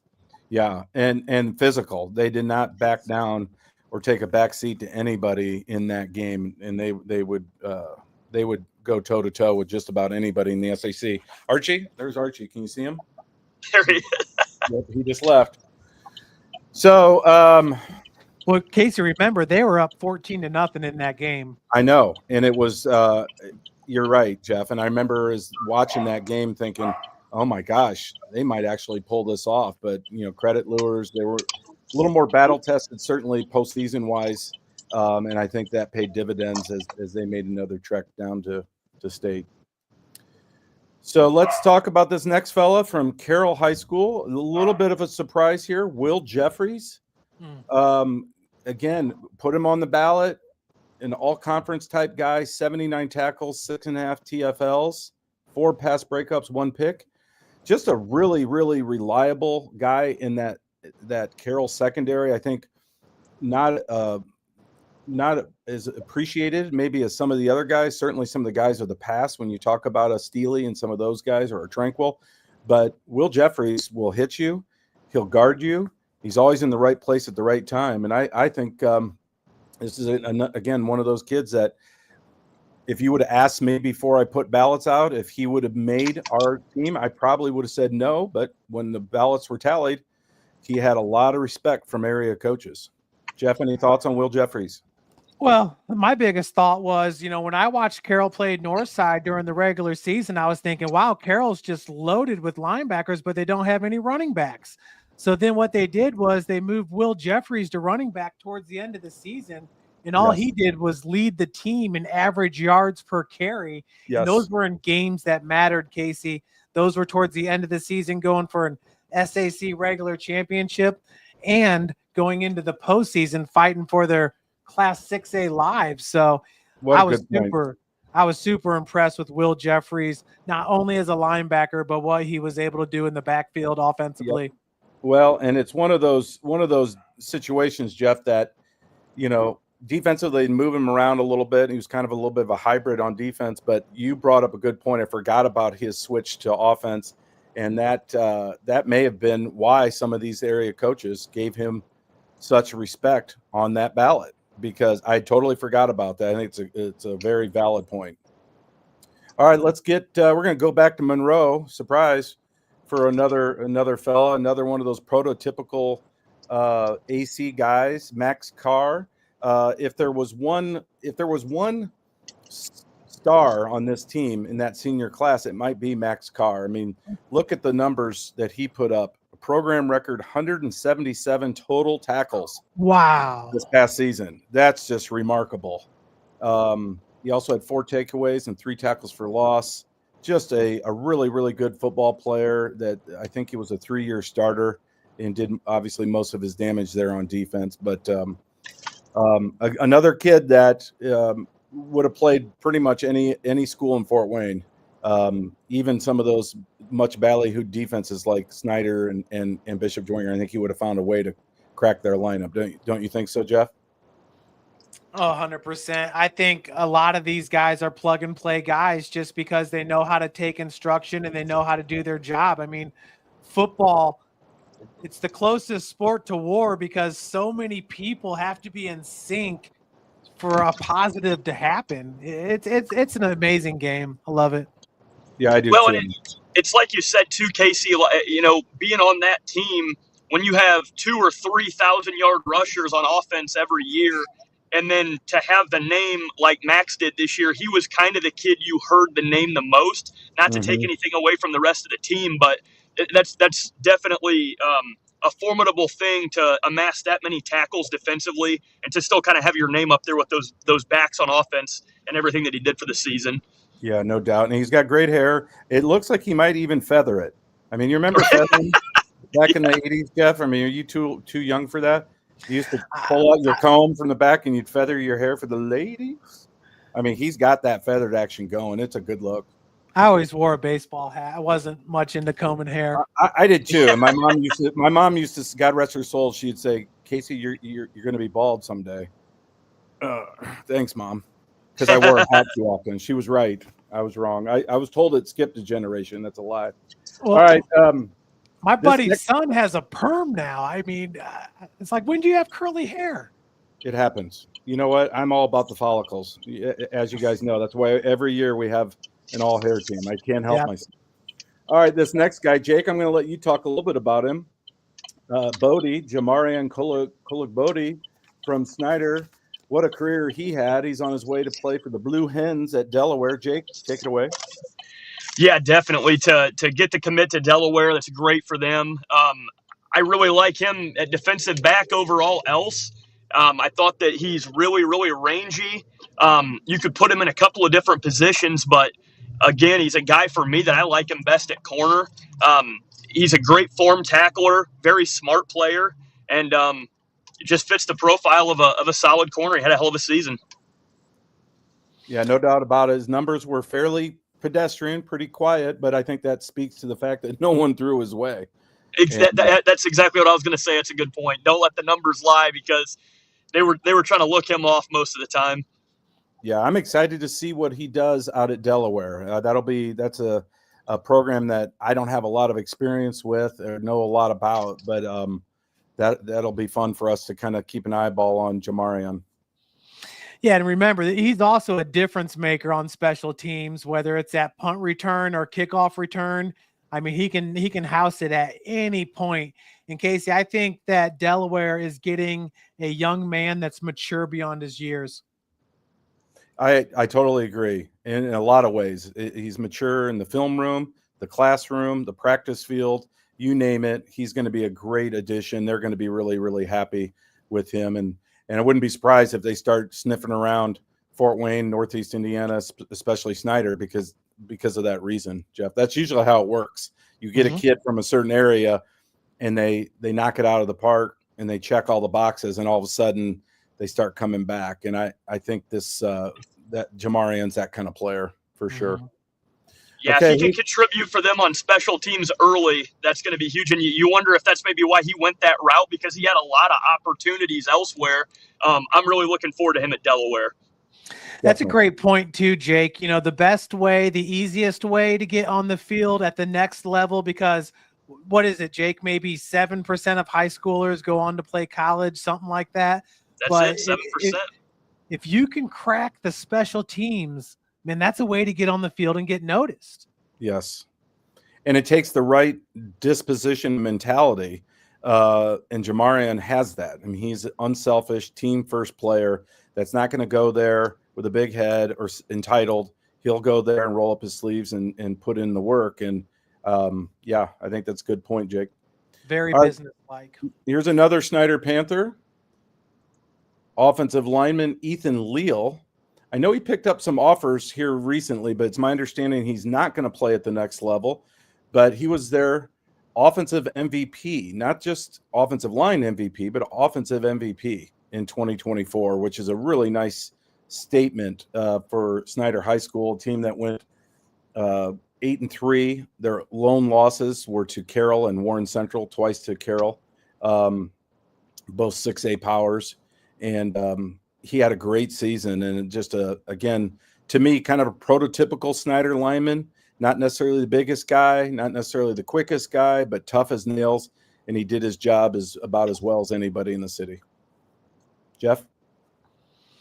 Yeah, no, I'd agree. I mean, a lot was made about the offensive line and how much they graduated with Ethan Dotson and was it McCarter, their other great lineman. But, really, these guys stepped up and were able to mask the fact that they had lost so much. I mean, the run game was the strong suit for the Panthers this year. And, that's a lot of pressure, especially when you're returning, Jamarion Calabodi and Brandon Logan and those guys on defense. It's like, okay, the defense are going to hold it down. Now it's time for the offense to do their job too. And I felt like they did a pretty good job last year. Definitely. All right. And we'll just stay in the trenches. This is a big hog molly. Chris Levitz. I love this kid. Yeah, buddy. Just a big beast. We had another picture, and then Coach McCray sent me this picture. And if we had the ability to scan down, it says AC/DC, I believe. It's just classic. You can't on his tell. shirt. Yeah, on his shirt. It's just classic. But 6'2", 330 pounds, just nasty, just really strong. I think deceptively good feet. First team All-State, first team All-Conference, 39 tackles from his defensive tackle spot. And Coach McCray's team, remember, going into the postseason, was at 5 or just above 500, finished 5-6. What a turnaround for Prairie Heights. We the Heights, as Joe would say. Pat McCray's got things going on there, trying to turn the corner, which is pretty neat up there, all the way on the eastern edge of LaGrange County. Snake, any thoughts on Chris? Well, what I love is how the NFL, everything trickles down into college and then even down into high school. And I know that he's probably not going to go play college ball, but defensive tackle for the last couple of years is kind of an overlooked position. And now after you get an Eagles defense that was able to rush 4 and get interior pressure out of the 3 technique, now you really start seeing how great it is to have good defensive tackle play. And this kid right here with his size and stature had a fantastic high school football season, in that 3 technique and moved around the interior of the line a little bit. Yep. And again, another one of those guys, two-way guys that, played a lot of football and contributed in a big way. Really, really happy for Chris making the All-Gamenight team. All right, next guy.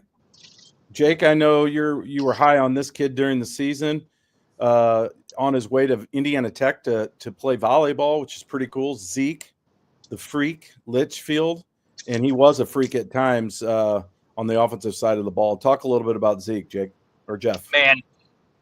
All right, Jeff. Yeah. Go ahead, Jeff. No, I mean, yeah, give me a break. He's a big tight end. I mean, super athletic. They had a really good seniors this year. When you look at Eli Tagulis, and then was it Braden Walter was their other running back or wide receiver? Yeah, Braden Walter. Yeah, some big-time players on that side of the ball for sure. And then, Zeke, he plays for Empowered Volleyball Club, and he is their first, big male recruit. So he actually chose Indiana Tech over Purdue Fort Wayne. The kid's just an ultra athlete, and you can tell he's pretty much successful at whatever he decides to do.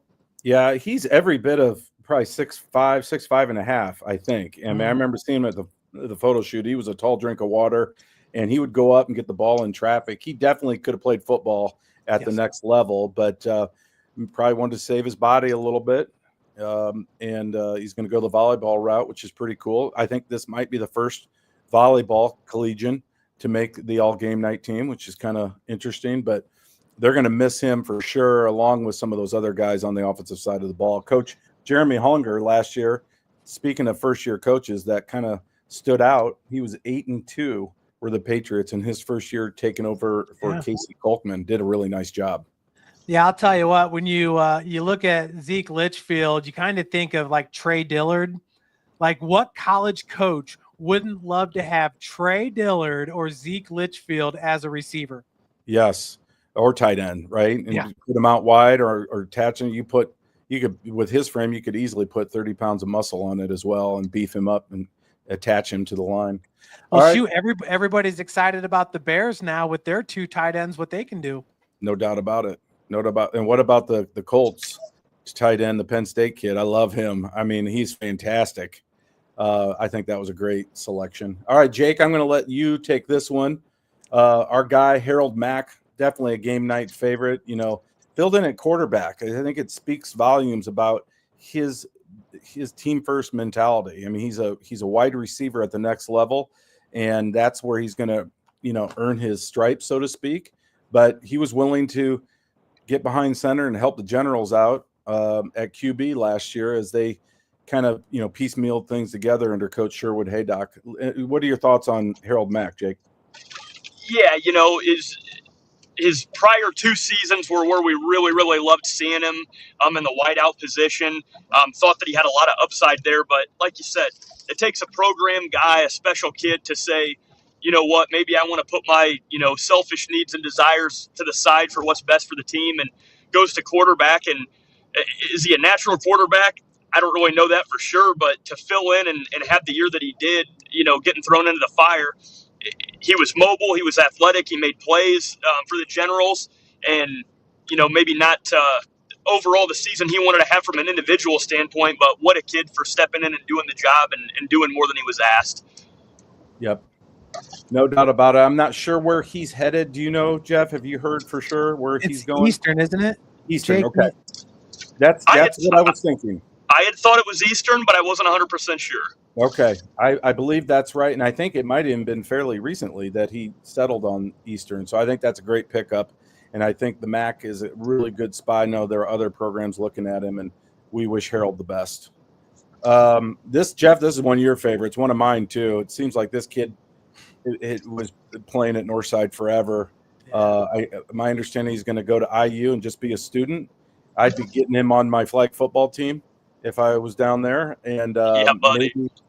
Just tell him, hey, Josh, if you can't get to the flag, just, you know, cut the guy in half. But man, was he fun to watch. What a decorated prep career really was. The all-time leading tackler at Northside High. 91 tackles this past year with 11 tackles for loss. I'll let you finish, Jeff. Well, you know, Josh, his younger brother, Caleb, going to be a junior this year. I mean, both of these guys, they roll out of bed and just, you know, put 225 on the bench and rep it out 12 times. It's not a problem for them. But more than that, these are guys that don't talk back to their coaches. They're very good at taking instruction. They want to be the best. I remember when I was at Northrop, Caleb used to ask me little things about, you know, how do I line up as a linebacker? How wide should my feet be? You know, what is my stance? All these little things when most of the other guys didn't get to that level of fine tuning. Mm-hmm. But Caleb and Josh are those guys. Josh obviously started as a sophomore. He's a very thick-bodied guy, so it's hard for offensive linemen to move him in the center of that defense. So therefore, they always had a stout run game with Josh in there. He's one of those guys that throughout his career probably averaged 7 to 8 tackles a game, which is very, very high. Yeah, for sure. He'll be sorely missed. It's one of those guys that you just can't replace them. Like you said, Jeff, a 3-year starter. The Legends will be looking to, you know, fill in that spot in the middle of that defense because, man, he was always around the ball and such a sure tackler. Well, and, he's a little bit of a throwback, Casey. And what I mean by that is back in the day when you and I played, like everybody was big. Now everybody's smaller but faster. Josh could play 30 years ago with his size. Yes, and stick him right there in the middle of the defense, and he'd put his nose right in your chest. It didn't matter who he was up against. All right, this next fella, the second player from Prairie Heights, first time ever that Prairie Heights has had 2 guys make the All-Gamenight team. Walker McCray, this is a guy, another two-way guy that, and I think that in large part as people were filling out their ballots, they gave special, credence to guys that played on both sides of the ball, and Walker certainly fit the bill there. 95 tackles, 7 TFLs, really made his noise as a linebacker, all NECC guy. Jake, any thoughts on Walker McCray? Yeah, just one of those kids that had a nose for the football. Great tackler, very, very gritty. And when you're in a small school like that, you have to be. And yeah, man, the accolades are there. The numbers don't lie. Yeah, heck of a football player for We the Heights.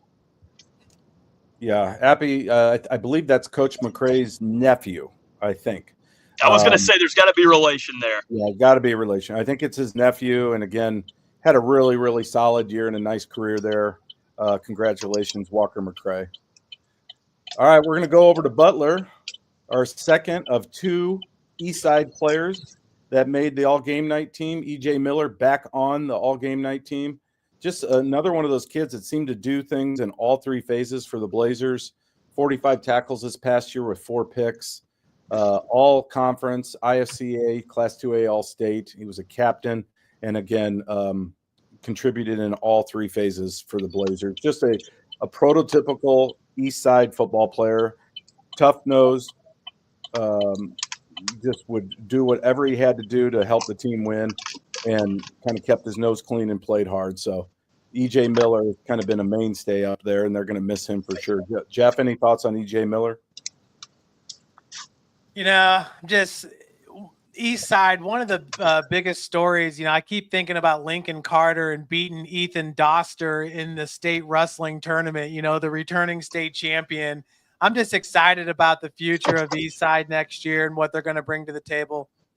Yeah, I totally agree. 500 this past year. Coach Alex Brandewy entering his third year, kind of has his system in place now.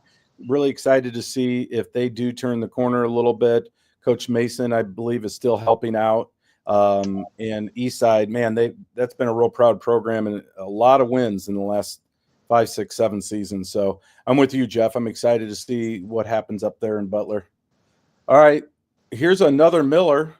So we had 2 Millers. James Miller, what a beard he's got. Speaking of, hair. James is going to represent the North in the North-South All-Star game, which is really, really cool honor for him, along with teammate Dylan Creel.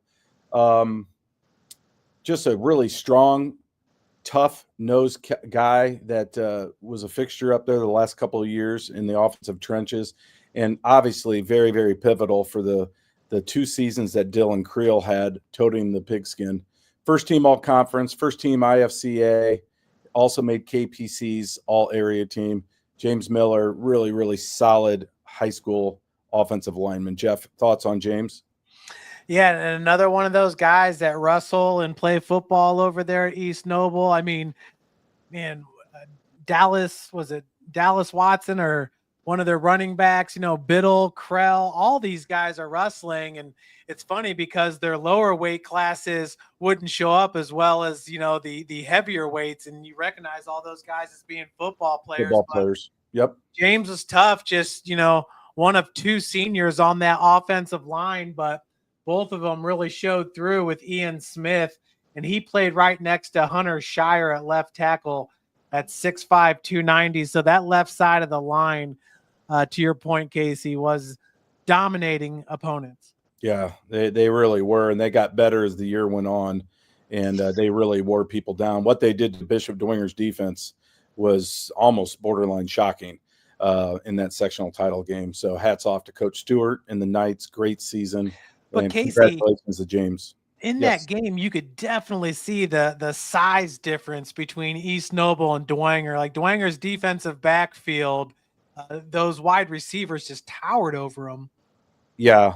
Well, they were the better team. Were they 38 points better? I don't think so, but I don't think Dwenger was 38 points better than Columbia City, earlier in the sectional. So it is what it is. Sometimes in high school football, it snowballs the other direction. And, the hot team definitely going into that sectional was East Noble, and they proved it, no doubt. I'm going to let you two talk about this fellow a little bit because his recruiting starting to blow up. Another really exciting player out of the North, Malik Moore. My goodness. Coach Ben Johnson just keeps churning out the D1 talent. Here's another guy that's going to have some, I think, big-time offers coming this summer. 648 receiving yards last year. 10 TDs. And again, that's sharing the wealth with some other pretty good offensive players. Jeff, I'll let you start, and then Jake, you can wrap it.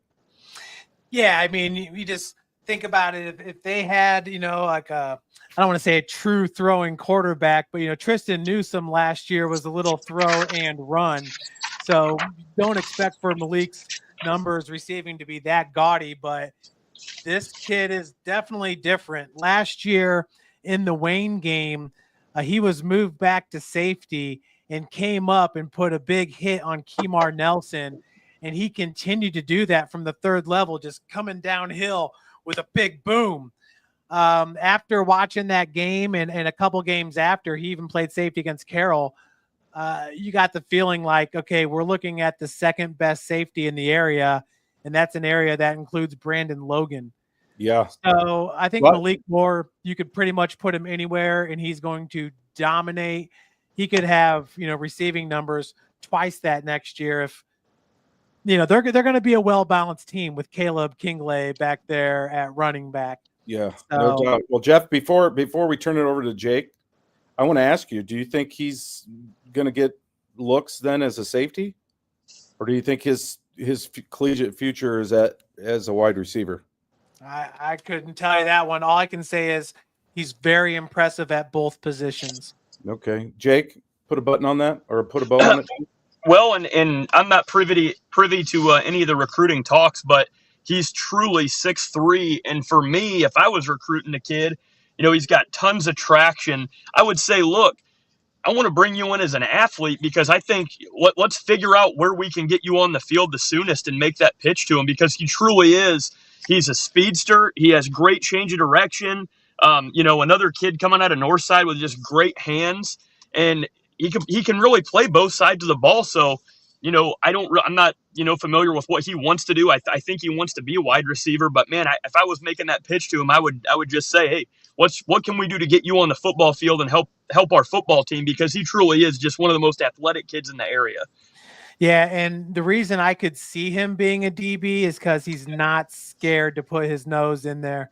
I mean, if you're going to go down and go mano-a-mano with Kemar Nelson, pound for pound, I mean, Kemar Nelson is a strong guy, right? Yeah. Big dude, 6'2", over 200 pounds, running back, great speed, athleticism.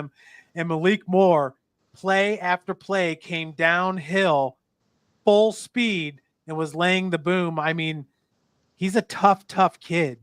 I think his athleticism and toughness are a special combination. Yeah, no doubt about it. It'll be fun to keep an eye on for sure. They got to find a QB, but I know they've got a young man or two in mind. Let's look at this next fella, guys. Out of Bluffton, junior linebacker Griffin Morgan. There he is. Thank you. What numbers he had last year: 72 tackles, 19.5 tackles for loss.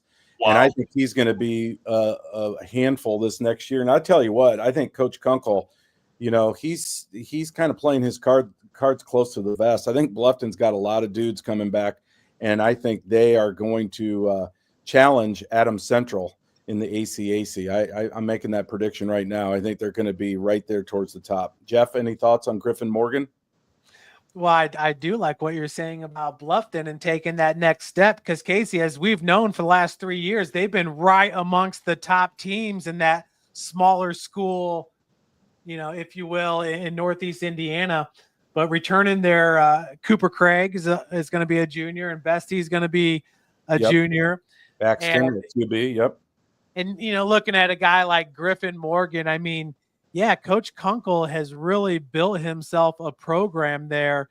And you guys know every single time we talk to a successful head coach, they say it starts at the younger levels.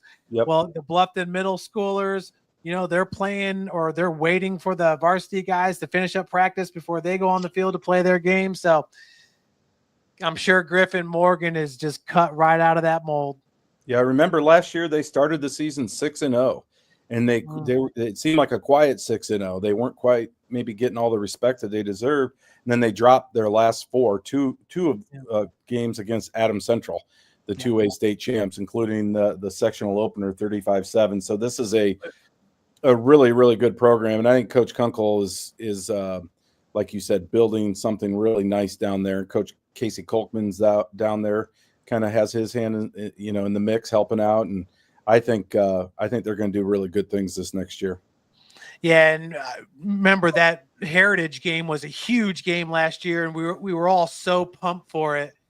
And I guess the one thing we never really took into consideration were the senior-laden Heritage squad against a much younger Bluffton team. Yep. And in high school football, especially with smaller schools, that kind of shows through sometimes, and it did that night as the Patriots took care of business. All right, let's talk a little bit about this next fella. Another one, just one of the few sophomores on the All-Gamenight team. A finalist for our newcomer of the year, Eli Newhouser. What a year he had. I think he led the team in tackles with 94, had 4.5 tackles for loss, 2 fumble recoveries. Just kind of that prototypical Carroll linebacker that always has his nose in the mix, and comes from an athletic family, of course, with his dad that was a really good basketball player and baseball player back in the day. But Eli, I think this is a kid that his recruiting stock could definitely go up, because I think he's got some more growing to do. Jeff, any thoughts on Eli? Yeah, no doubt. I mean, obviously a rich tradition of linebackers coming from Carroll. When you look at the Tranquils, Dylan Connor, there's all kinds of great linebackers. One of the biggest differences is Eli Newhouser looks like Brian Urlacher out there. I mean, he goes 6'3", 6'4". He was starting defense as a freshman at 6A Power Carroll. I am super excited to see Eli's junior and senior year. They got, Ashton Wagner, another baseball player alongside Eli, and they'll both be juniors. He'll play linebacker too. So, Dwanger or Carroll, Homestead this year is starting up their youth program. Carroll's in year 15 or 20? Yeah, they started way back when with HAP, and then it morphed into PAL, and yeah, they've done a nice job building their youth program. It's showing, and we know the numbers have been down at St. Vincent's. A lot of those kids playing in that Carroll Charger system right there. So you feel like Carroll's getting to kind of pick the best of the best and bring them on their varsity team, and some of the other players disperse to other schools. Yeah, if Eli keeps growing vertically, wouldn't be surprised at all if they put him down in the defensive trenches, either as a defensive end or possibly even as a defensive tackle. We'll see. That's something to keep an eye on, because he's every bit of 6'3.5" right now, and I think he's probably not done growing. He could end up being like a James Early at 6'5", 6'6", that defensive end type. Yep. All right, let's get back to Northside. This fella's going to PFW to run track, and my goodness, can this kid run? I watched him in person against Bishop Dwenger this last year, and it was like a human joystick watching him just make guys miss and run for his life and make people miss. And he was a pretty decent passer as well.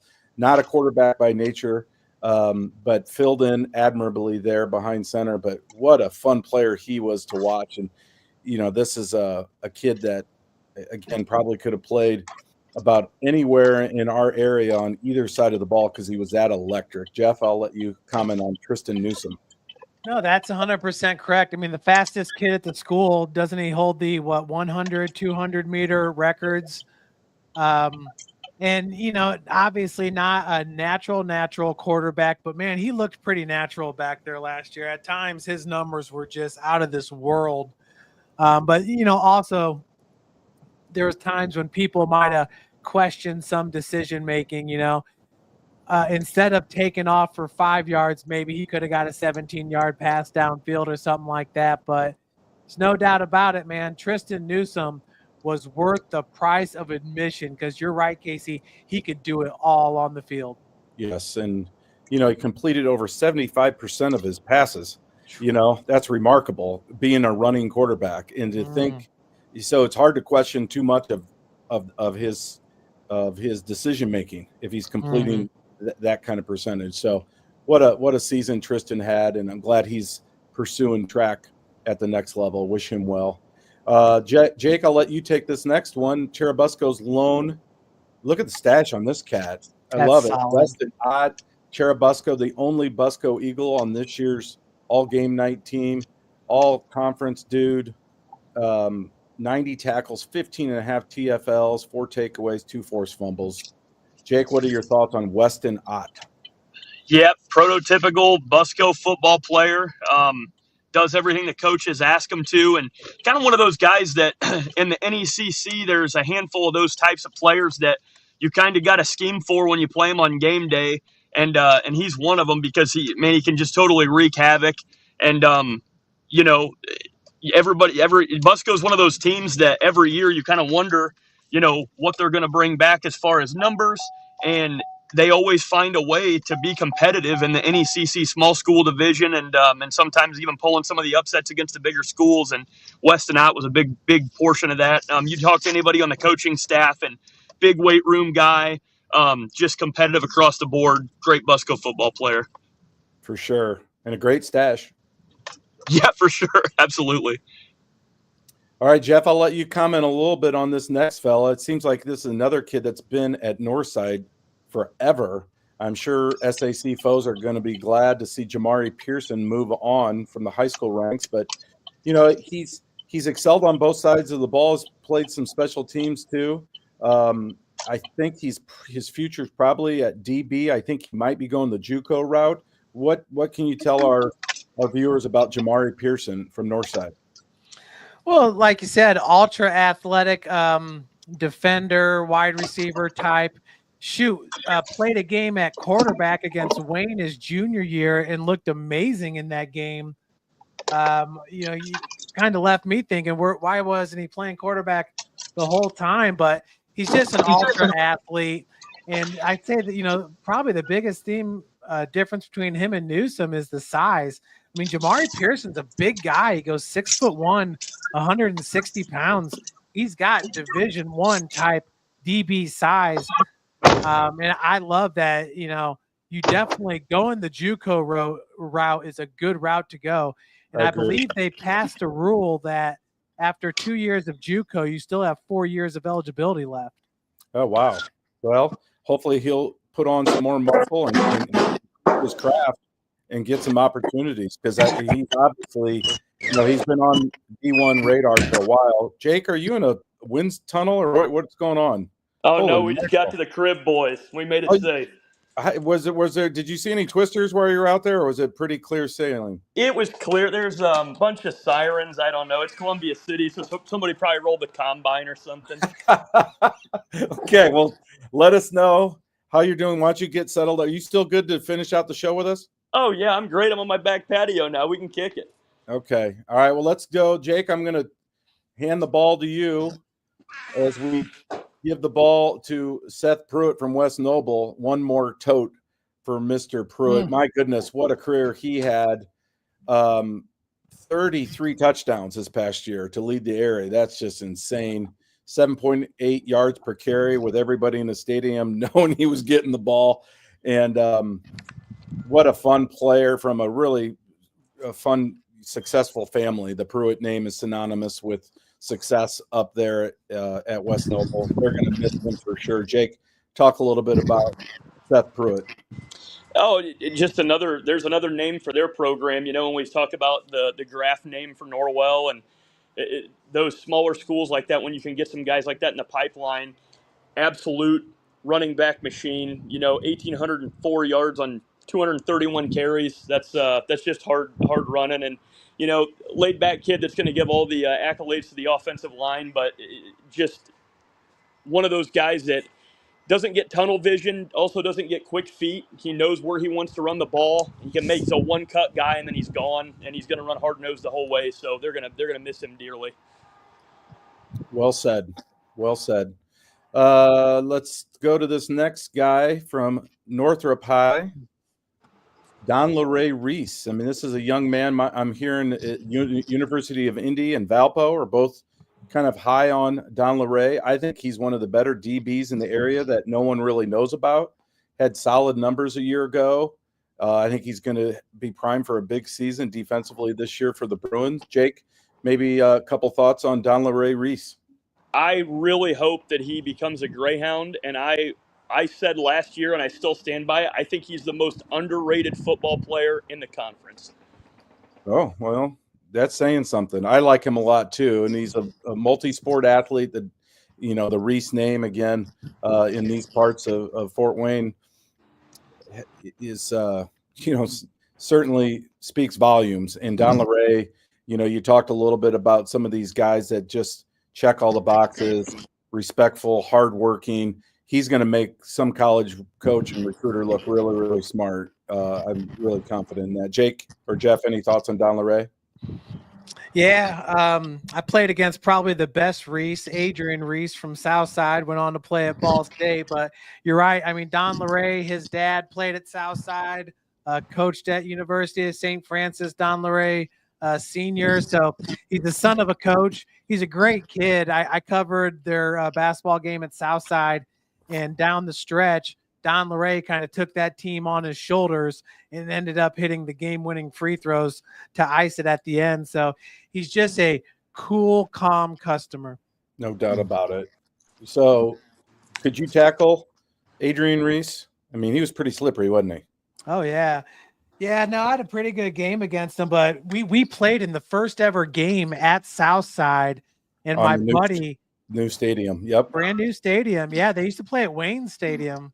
I covered that game, and I'll never forget sitting in the press box. If you weren't sitting right at midfield, you couldn't see, the way they designed the press box. So I was grumbling because I wasn't right on the 50, and I ended up having to, go out and cover the game on the sidelines, which is hard to keep stats, but I digress. Yeah, no, we were up 14-0 in that game, and Adrian Reese flat out beat us by himself. Man. Yeah, I think I remember. Did he play quarterback? Yes. Yeah. Yeah. And there have been a lot of Metro discussions as to who's the best player in Metro history. Obviously, Jalen Smith, Rod Smith were named, but a lot of people named Adrian Reese. Yeah, he was a special talent, no doubt about it. Not a freak athlete, or certainly didn't have the size of the Smith boys, but he was special for sure. He had a heck of a career for the Cardinals too. Yes. Brady Road, the Bronco, Western Michigan. Western Mid. I think he's already there. An early enrollee, I believe. And 37 receptions last year for 369. Again, with a lot of options. Jaden Van Pelt. Some of the other guys offensively, of course, Jimmy Sullivan could run it, pass it, even throw it to himself if he needed to. And but Brady Road, what a career he had at Carroll as a tight end. And I think he's gotten stronger. He improved as a blocker. I think he's going to do some nice things up at Western Michigan. Jake, do you want to comment on Brady? Yeah, absolutely. Doesn't he get a teammate up there from a year prior? Yeah, Sheely. Yeah, Yes. Sheely. That's right. That's Yep. right. So no, probably, man, you could say one of the best modern offense style tight ends from the area. Braden Steely, right? Yeah, Steely. Yeah. Yep. Yeah, he was a hard-nosed hitter, man, a strong safety. But, yeah, so he's going to go up there with him. Carroll, with the offense that they run, it's very, very collegiate style that you're going to see, on Saturdays. So he should fit in very well. He's going to know all the passing concepts already. 369 yards this season. Tight end that's definitely, to me, more of a great route runner and pass-catching tight end, but – can also block in the college style concepts. I think he's going to do great. Yep, no doubt. And think about this to shift gears, Jeff, real quick. Carroll opens this year at Hamilton Southeastern, and then Center Grove comes to the fort in week 2. Tell me that's not going to be pretty cool. That's going to be amazing. But that's what Coach Dinan wants. They haven't shied away from anybody. It's been Hamilton Southeastern, Warren Central. Whoever, but you're right. I mean, Center Grove, would they win 5 in a row, Casey? Yeah, or 4 at least. But yeah, and one of those beating Carroll. Yeah, what a storied program. That'll be a pretty neat night for Fort Wayne football. All right, our next fella here from Heritage. Again, this was a finalist for Lineman of the Year. He might have been our runner-up for Lineman of the Year, Charlie Riddle. A two-way guy that did a lot of really good things. 66 pancake blocks. Holy mercy. That's putting some guys on their back. on his way to Cincinnati to do a little track and field. I wonder if our boy James Early will try to talk him into suiting up for the football team. Right. Charlie Riddle, what a career he had for the Patriots. Jeff, I'll let you talk a little bit about Charlie. Just another guy that fits the role.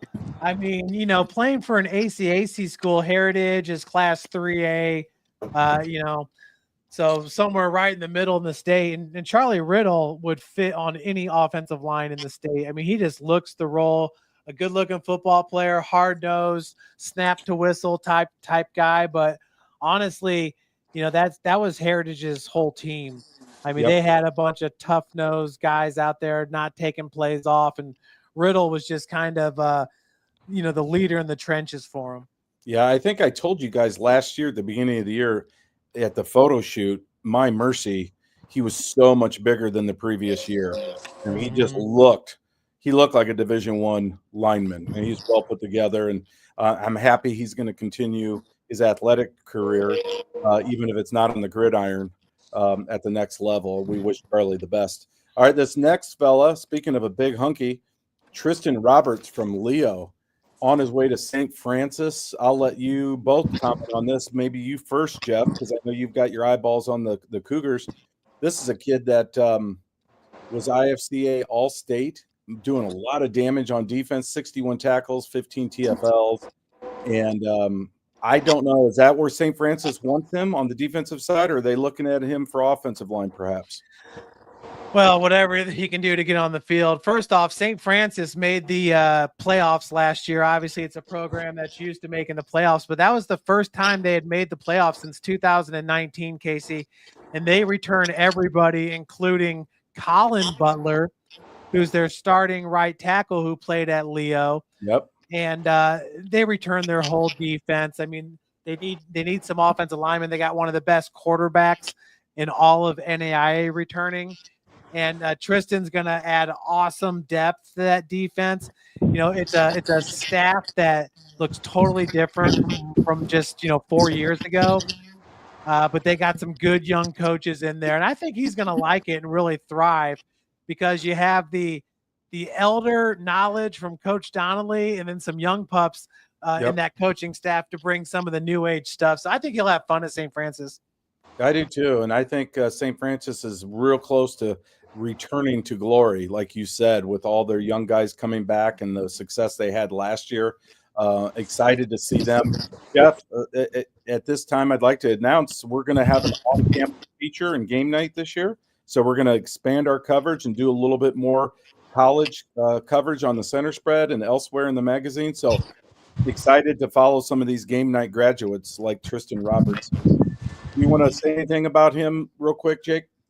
Well, Leo's really building a great lineage of offensive and defensive line players, like you'd mentioned, Colin Butler and Livingston, and there's just been so many guys. DJ Allen. I mean, they've just had some dudes come through there, and great pickup, great job by St. Francis identifying a player like that right in their backyard and picking him up. Yep. Good point. Yeah, and I think Coach Sauter had a lot to do with that, an offensive line guy. Leo has always been known for just being great in the trenches. And Casey, to your point, I mean, Tristan goes 6'4", 250 pounds. And I know Coach D likes tall interior defensive linemen. So yes. And they'll put another 30 pounds of muscle on him before it's all said and done. So easy. Excited to watch Tristan and the Cougars go after it. All right, this next fella from Garrett High School, Cam Rubel. My goodness, was Cam fun to watch this year. What a season. We said he was a bowling ball in pads, and I think that was an apt description, watching him run over people. 14-26 in terms of rushing yards, 18 touchdowns, easy first team large school all NECC conference selection, and he was pivotal for that team this year as they had really just such a marquee season. Jeff, you want to start on Cam? Cam Rubel, I don't think he even played football until his junior year. I'm pretty sure that's what Coach was saying. And watching them play against Lures, Cam Rubel absolutely looked like Mike Allstott, Jerome Bettis. I mean, you name it. I don't want to say he made Caden Hinkle look small back there, but I mean, Cam Rubel is a big running back, and had a great 2 years there with the Railroaders, and it showed in the wins and loss column. No doubt about it. He ran super hard, and I think the Mike Allstott comparison is perfect, truthfully. All right, Andrew Rudolph, offensive lineman from Carroll. Carroll could have had a few guys on the offensive line make our postseason team. Andrew Rudolph got just enough votes, 6'3", 270 pounds. Coming back next year, I think this is a kid, especially if he grows another inch or two vertically, really could find himself with some intriguing collegiate options with that frame. Jeff, do you want to take a stab at Andrew Rudolph? I mean, they're just doing a great job over there at Carroll, and Rudolph's no different. I know we're going to talk about another Carroll offensive lineman that I absolutely love to watch throughout his career, but this is the standard that Carroll set. We talked about it earlier with their youth program. All of Carroll's offensive linemen go 6'3", 6'4", 270, 280 pounds. They got the depth there. Carroll does a great job of recognizing these kids at a very young age and sticking with them. Yeah, and developing them. And developing them. They're well coached, and it starts in that youth program. They got great youth coaches at Carroll Middle and Maple Creek, and it really starting to pay dividends now in the high school level because they just churn out one talented football player after another, really at all positions. It's not just at the line. And I wonder if Carroll might be more of a smash mouth team this upcoming season. We'll see. Well, it's gonna be a different look after Jimmy Sullivan has moved on, since he was a 3-year starter for sure. It's gonna be a different vibe. They do have some nice parts though coming back on both sides of the ball, so they'll be good again. All right, this next guy, one of our favorites, Jake. I'm gonna let you run with this. Brock Schott, already down at Miami. I mean, think of that. From Fort Wayne, Indiana. How cool is that? Certainly a game night, Summit City Sports favorite around the fort. We've loved watching this kid develop. Had really good numbers this past year. A 2-time IFCA top 50. That's almost unheard of. That's pretty impressive. I still love him as a defensive end, but I think they're going to give him a hard look at tight end, and I'm not going to bet against him. I love his motor. I love how he plays. He's so physical. I think he's a really good athlete, and I wish he was suiting up for the Irish, truthfully. But Jake, I'll let you talk a little bit about Brock Schott. Yeah, no, your point about him being a stud defensive end, I mean, in today's modern pass rush, I could see him being a stud edge rusher with his length and his wingspan and his bend, his flexibility. But at tight end, man, I think that he's going to be able to shine and get into that program and develop, attached to the line, detached from the line, a step off the line, whatever it looks like. They can run him down the seam. He can catch the ball. He can get open in space. He can find the soft spot in the zone, but he can block a little bit too. And, Coach Dorfor, I think, did a greint job of mixing him up, moving him around on the offensive side of the ball where they could split him out wide on the boundary sometimes. He might not get that as much in college in more of a tight end role, but, yeah, just a total playmaker, a kid that's going to go down in history as one of the Leo greats. And, speaking to his father, could be a little bit of a discrepancy on the actual sack total for the year. I think he might have actually had double-digit sacks on defense by the Max Prep stats. So just obviously his highlight. Well, hell, he had like 4.5 sacks week 1 against Lures. Exactly. He did. He was unreal. Exactly. Yeah, so I thought he was going to finish with 20. For sure. And you look back at his junior year, and he was pushing the state sack record, if I remember right. But just a hell of a career for him, and he's going to do great things in Division I college football. But you can imagine offensive coordinators after that game last year in week 1 against Lures. I talked to him, and so did you, Jeff. Week to week, guys would be like, we're gonna go to shotgun. We're rolling our quarterback away from him immediately. We'll audible at the line if we have to, but we're not going to let Brock Schott destroy what we're trying to do offensively, because he will. And I remember that week 1. I remember Brent X watched that Lures Leo game. He's like, "Oh my gosh, this kid's unreal." That's how dominant he was offensively in that game against the Knights. So, well, we're excited. We might have to make a road trip to Miami, right? Now Yeah. we're talking. I'm sure my wife will sign off on that, right? Let's call Trent. Let's call Trent and some of the boys. We'll get him driving. We'll be good. Yeah, hop in the Winnebago, get a case of root beer, and have at it. Sounds fun. All right, this next guy, another one of these big hog mollies for East Noble, Hunter Shire. What a season he had. Big, strong kid. Jeff, I'm going to let you talk a little bit about Hunter. Just a junior this past year, All-State IFCA, helping the Knights to the Class 4A state title game. And I think this is another kid that could expand his recruiting this offseason because he's got a lot of upside, doesn't he?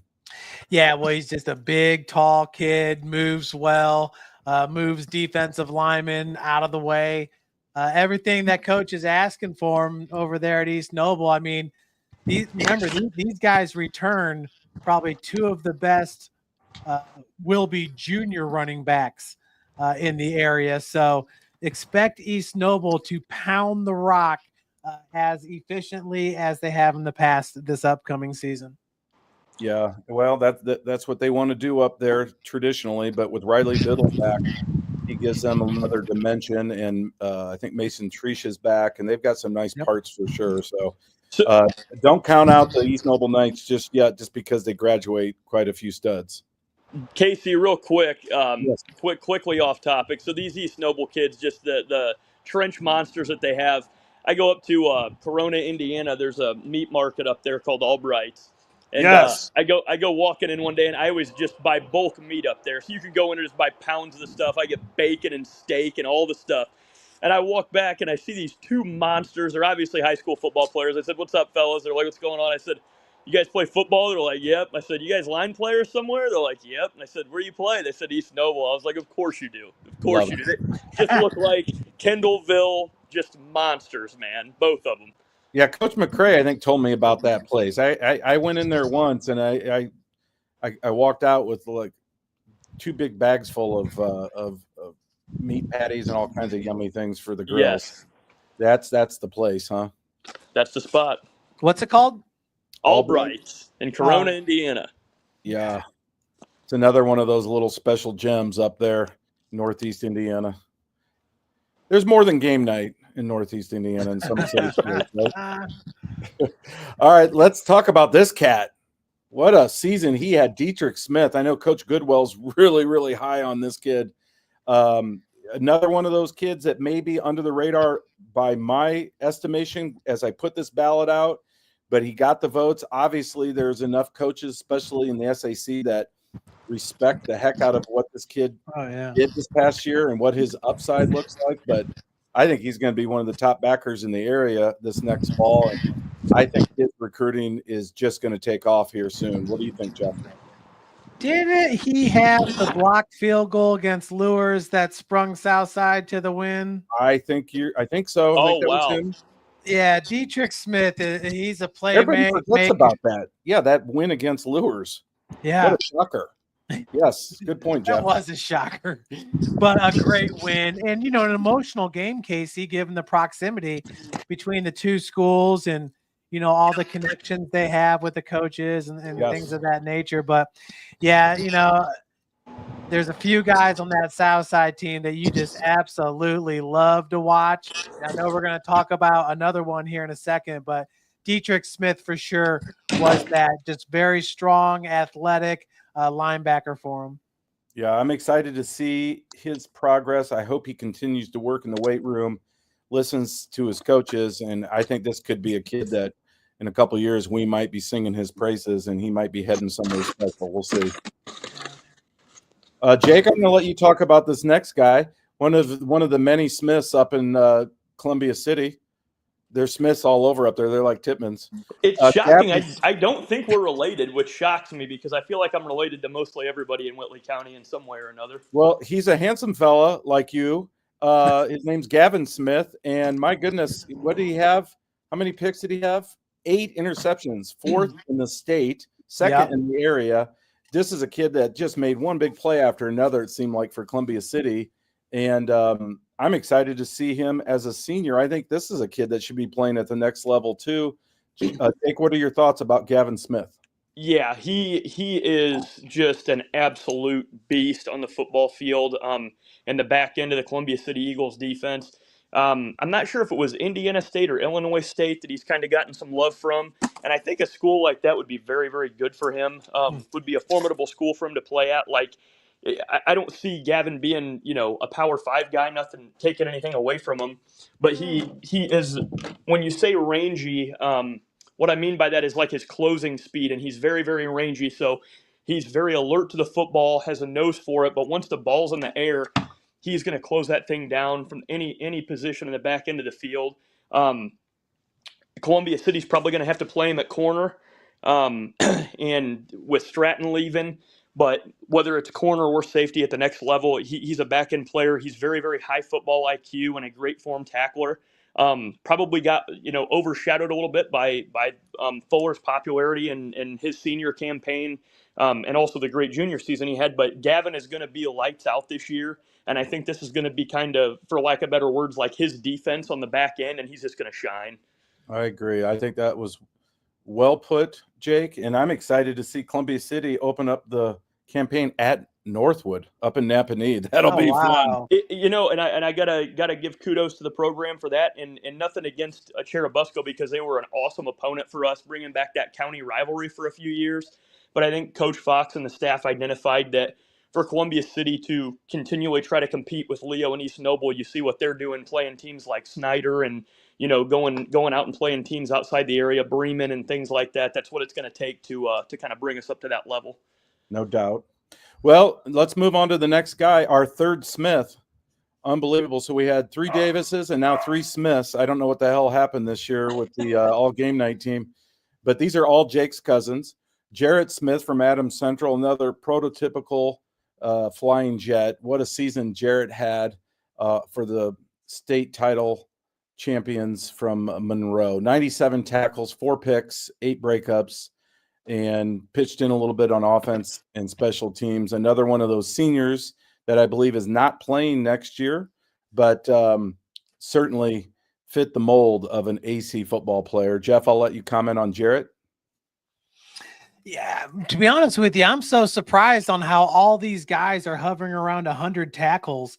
I mean, you would think that defense probably had, 3 or 4 guys over 100 tackles? Well, Max Carr had 177 by himself, right? Well, isn't that incredible when you have 3 or 4 people on defense with over 100 tackles and 2 or 3 guys on offense with over 1,000 rushing yards? Like, yeah, that's a state title team right there. Yeah, no doubt. And it just kind of speaks to, remember pursuit drill back in the day when the running back runs out wide and everybody has to run after him, and the far side defensive end and the far side cornerback are like, stop.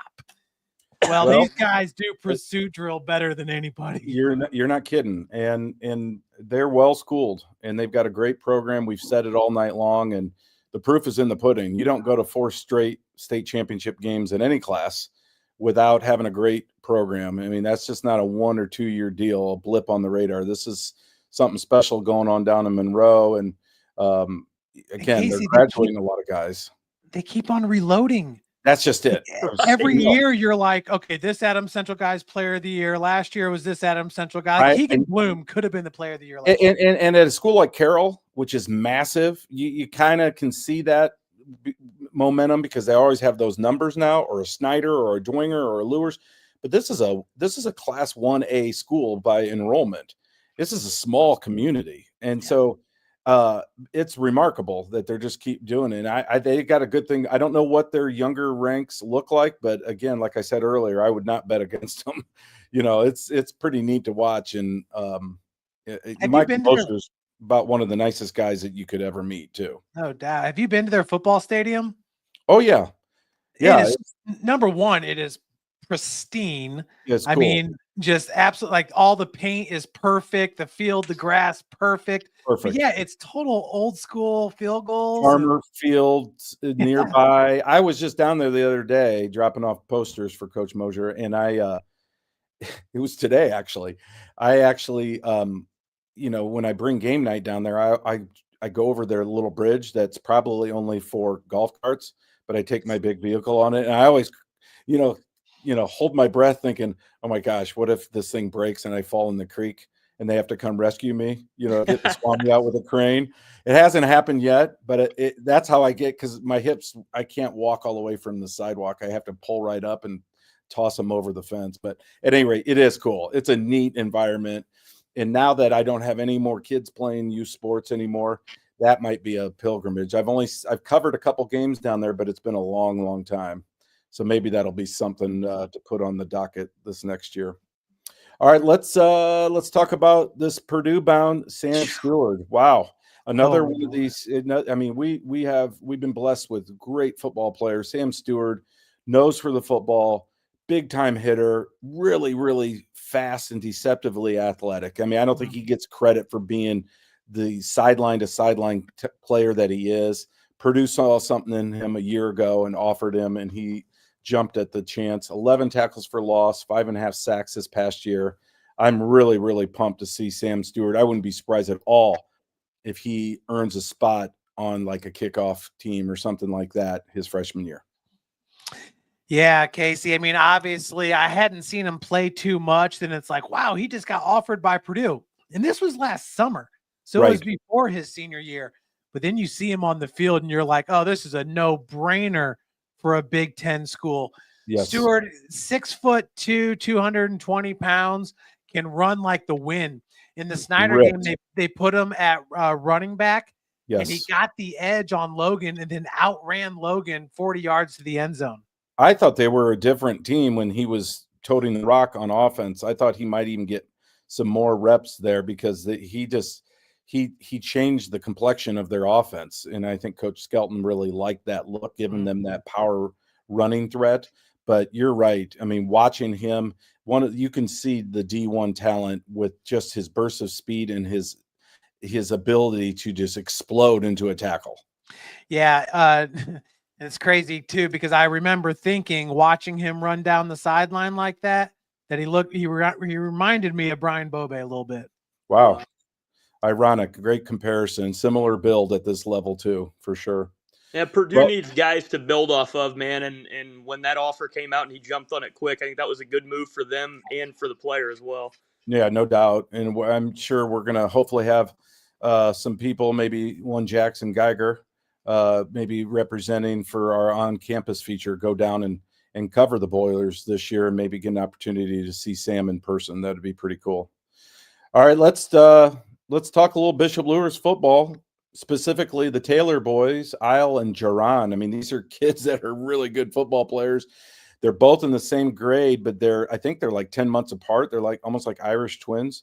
Like my mom had like my three brothers. I swear they were all like 8.5 months apart. My poor mother. My dad wouldn't leave her alone. I swear they're all like, I don't know how she did it, but they're all like right in a row. And back then they called them Irish twins, but in that case they were Irish triplets. God rest her soul. I love you, Mom. I don't know how you did it, but the Taylor boys I think are in the same grade, but I believe they're about a year apart in age. And big. I think Isle's the older of the two. I could be wrong, but he's really long and rangy, 6'4", 215, 24 tackles for loss last year. That's outstanding. 10 bags. I think he's starting to heat up recruiting wise, but his brother, Jaron, if you slide over just a hair, we'll talk about both of them at the same time, Jeff. His recruiting seems like it's really blown up. I think he's got Ivy League offers galore. So obviously a great student as well. And I think we're gonna see some great things from both these guys in terms of playing at the next level. Jeff, I'll let you tackle. Why don't we talk about both of them? Yeah, well, I remember at the beginning of the season, I remember both these guys came over from Homestead. I remember watching them as sophomores at Homestead against Wayne, and I'm thinking, ooh, the future is bright. Like they got two of these guys, two Taylors. And then last year at Luers is like, well, okay, so now they're new at Luers. And then Jaron just tore it up at the beginning of the season. Mm-hmm. And I'm sure teams started paying extra attention, double, triple teaming. And then Isle towards, the end of regular season into postseason started tearing it up. His game. And remember, Eskridge was part of that. The transfer from Bluffton was part of that mix too. Yeah. So he was taking some of the limelight as well. But yeah, no doubt about it, Jeff. These guys are both really talented football players, and it's ironic. You look just to their left with Sam Stewart. what Sam Stewart's numbers would have looked like with those two guys in front of him. You're right. Yeah. If they'd stayed at Homestead. Yeah, no doubt. But I mean, definitely bolstered that Bishop Luers defense, in the trenches, and they needed that big time. They were somewhat undersized at linebacker, but bringing these guys on the defensive line, I mean, they just shored things up. And Luers getting back to a state championship game. Yeah, 42 tackles for loss between the two of them. That's just unheard of. So yeah, they're going to be a handful, and I'm excited to see where they land as far as their collegiate options. It'll be pretty cool. All right, let's go over to Jason Touche. I think it's pronounced Touche. You might know Jeff. You covered Huntington North a little bit this year. My understanding, Jason's going to be an electrician like my son, going the trade route. Congratulations, Jason. First team all-conference linebacker, 99 tackles, 4 tackles for loss, 3 picks. All 3 of his interceptions were returned for touchdowns. Wow. And when I had to confirm that with Coach Eschbach, and I wanted to say, and you didn't move him to offense, but I didn't want to hurt Coach's feelings. But seriously, I mean, how often do you see 3 interceptions and all 3 were pick sixes? That tells me the kid's an athlete. Casey, the Monday morning QB. Yeah, no doubt. Yeah. No, Well, after a second one, I might have looked at my coaches and said, "Hey, we might want to take a peek at him." Some offense. Not that they didn't have great options, right? With Brooks and Linker. I mean, they had some nice options, and then Tony Decker, of course. What can you say? But what a great season for Huntington North, and Jason was right in the thick of it. They had 3 guys, the most ever from Huntington North, to make the all-game-night team, and all deserving. They could have truthfully probably had 2 or 3 others with the season that they had. Jake, any thoughts on Jason? Yeah, no, he was the spark on defense for him.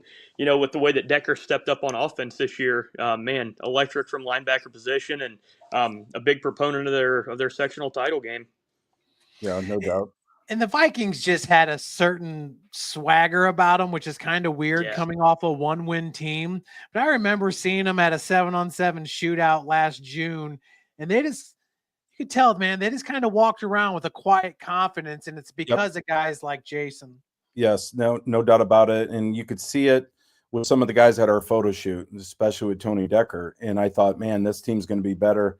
I'm excited for week 2 this year at Northrop with Huntington North. Even though Huntington North is going to be breaking in some new guys, the guys that are coming back are going to be pretty confident after last year. So I'm excited to see that contest in week 2. All right, Eli Tagulis.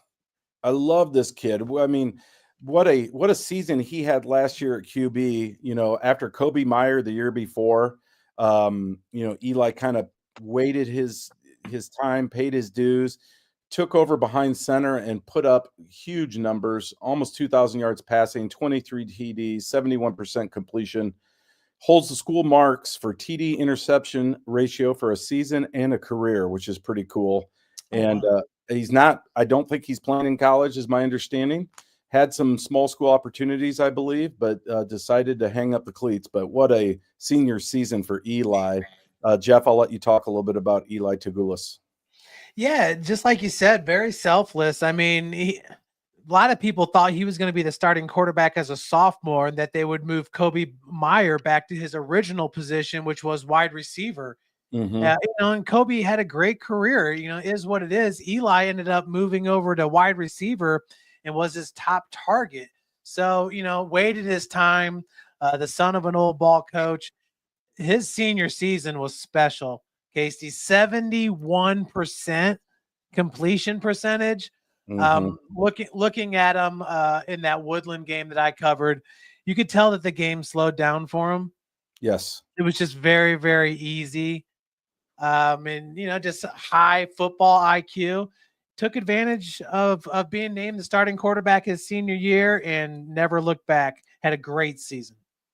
Yes, disappointing week 1 loss at Delta in the sectional, especially after such a tremendous 8-1 regular season. I really thought maybe they'd make a little bit of run in the postseason, but they ran into a bit of a buzzsaw in Delta.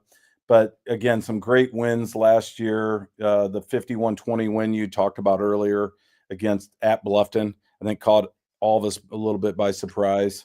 The big win at Woodland, of course, and then they played with Adams Central for a while, but ran out of steam late in that contest, losing 33-14. So, but a great season for the Patriots, and Eli is definitely deserving to make the team. Didn't have a ton of quarterbacks on this team. Well, we had a lot of quarterbacks, but some of them were guys like Riley Biddle, Tristan Newsom, guys Calder that are just Hefty. Calder Hefty, that for my money probably would be playing in the secondary, special teams, return game, things like that. As I put this team, the finishing pieces on this team together, Eli definitely would have been one of the signal callers for sure. Okay, let's go back to Southside. 2 representatives for the Archers. Coach Goodwell, really high on this kid. Another ball hawk that gets a ton of interceptions. I think he led the area 2 seasons ago. Last year had a pretty nice season as well. Again, probably a safety at the next level. I think that's probably where he'll end up next fall. But JT Timberlake, another really good young player out at Southside to keep an eye on, that might see his recruiting open up a little bit. Jeff? Yeah, you're right, Casey. It was that game against Concordia his sophomore year that really turned people's heads. Like, okay, who's this kid? JT Timberlake Johnson is what it said on the roster. But, I started really paying attention to him, and he has a motor that doesn't stop. A snap to whistle guy. Even if the ball is not around him, he's still holding his blocks, driving guys 5 yards downfield. Defensively, he's always around the ball, helping his teammates up, encouraging them, coaching them up. I mean, I liked watching him play just because of his football IQ and how he can read a play and just respond. But when I started seeing how he reacts towards his teammates and is really he looks like a coach on the field for the Archers almost. He's one of my favorite players in the SAC. Well, that's well said. I think that's a real testament too to Coach Goodwell and that staff and what he's trying to build there, changing the culture. That win last year against Bishop Luers was a benchmark win for that program, and I think there's good things on the horizon for Southside. Yeah, he's just bringing in a ton of speed and a ton of athletes, and those kids are having a lot of fun. Anytime you see them out, anytime you see them in the 7-on-7s, like Southside's on the come up for sure. For sure. All right, speaking on the come up, I think this next team, Bishop Dwenger, is going to be a surprise team in the area next year. A lot of sophomores and juniors played last year, a lot of guys coming back, and I think as things settle offensively and they develop a little bit more continuity on that side of the ball, and I believe that will happen this year, Bishop Dwenger could be vastly improved with this guy back on defense, Dylan Tippmann, all-conference defensive at-large selection. He was all over the place. Every time you turned on Bishop Dwenger film, you saw Dylan Tippmann making tackles. 100 total tackles last year, 15.5 tackles for loss, 5 QB sacks. Again, for if not the best defense in the area, maybe the second or third behind Snyder and possibly East Noble. But they were really, really good defensively. And Dylan, I think, was a big part of it. Again, comes from a football family. His brothers have had a ton of success there. He's going to have a monster season next year as a senior, and along with Houston Ellinger and some of the other guys coming back, I think that defense is going to be every bit as good next year as it was this past fall. What do you think, Jeff? 100% agree. And Dylan is the younger brother to Devin and TJ, correct? Correct. So, I mean, that's all you need to know right there. I mean, those guys are absolute leaders and just great players for their teams. TJ was a senior. Devin was a sophomore. The last time the Saints won a state championship. Dylan is the same type of player. His dad was a middle linebacker at Dwenger, played middle linebacker with Brian Bobe at Dwenger. Yep. And, so I hate to say it, but you kind of come to expect that. I knew this kid was going to have great numbers, just following in their brother's footsteps. And you're right. I mean, Dylan Tippmann and Houston Ellinger, if you had to pick a pair to start your defense with, I don't know if there's a better pair in Northeast Indiana on a team right now. This year, you might be right. I mean, those are two good on the same team. Like last year, you could have said Logan and Fry, but I feel like with Bishop Dwenger, you could add a couple different pairs.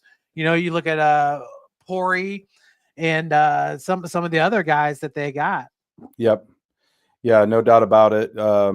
Something to keep an eye on. Let's move over to another Bishop Dwenger player right next to him, Andrew Tryon.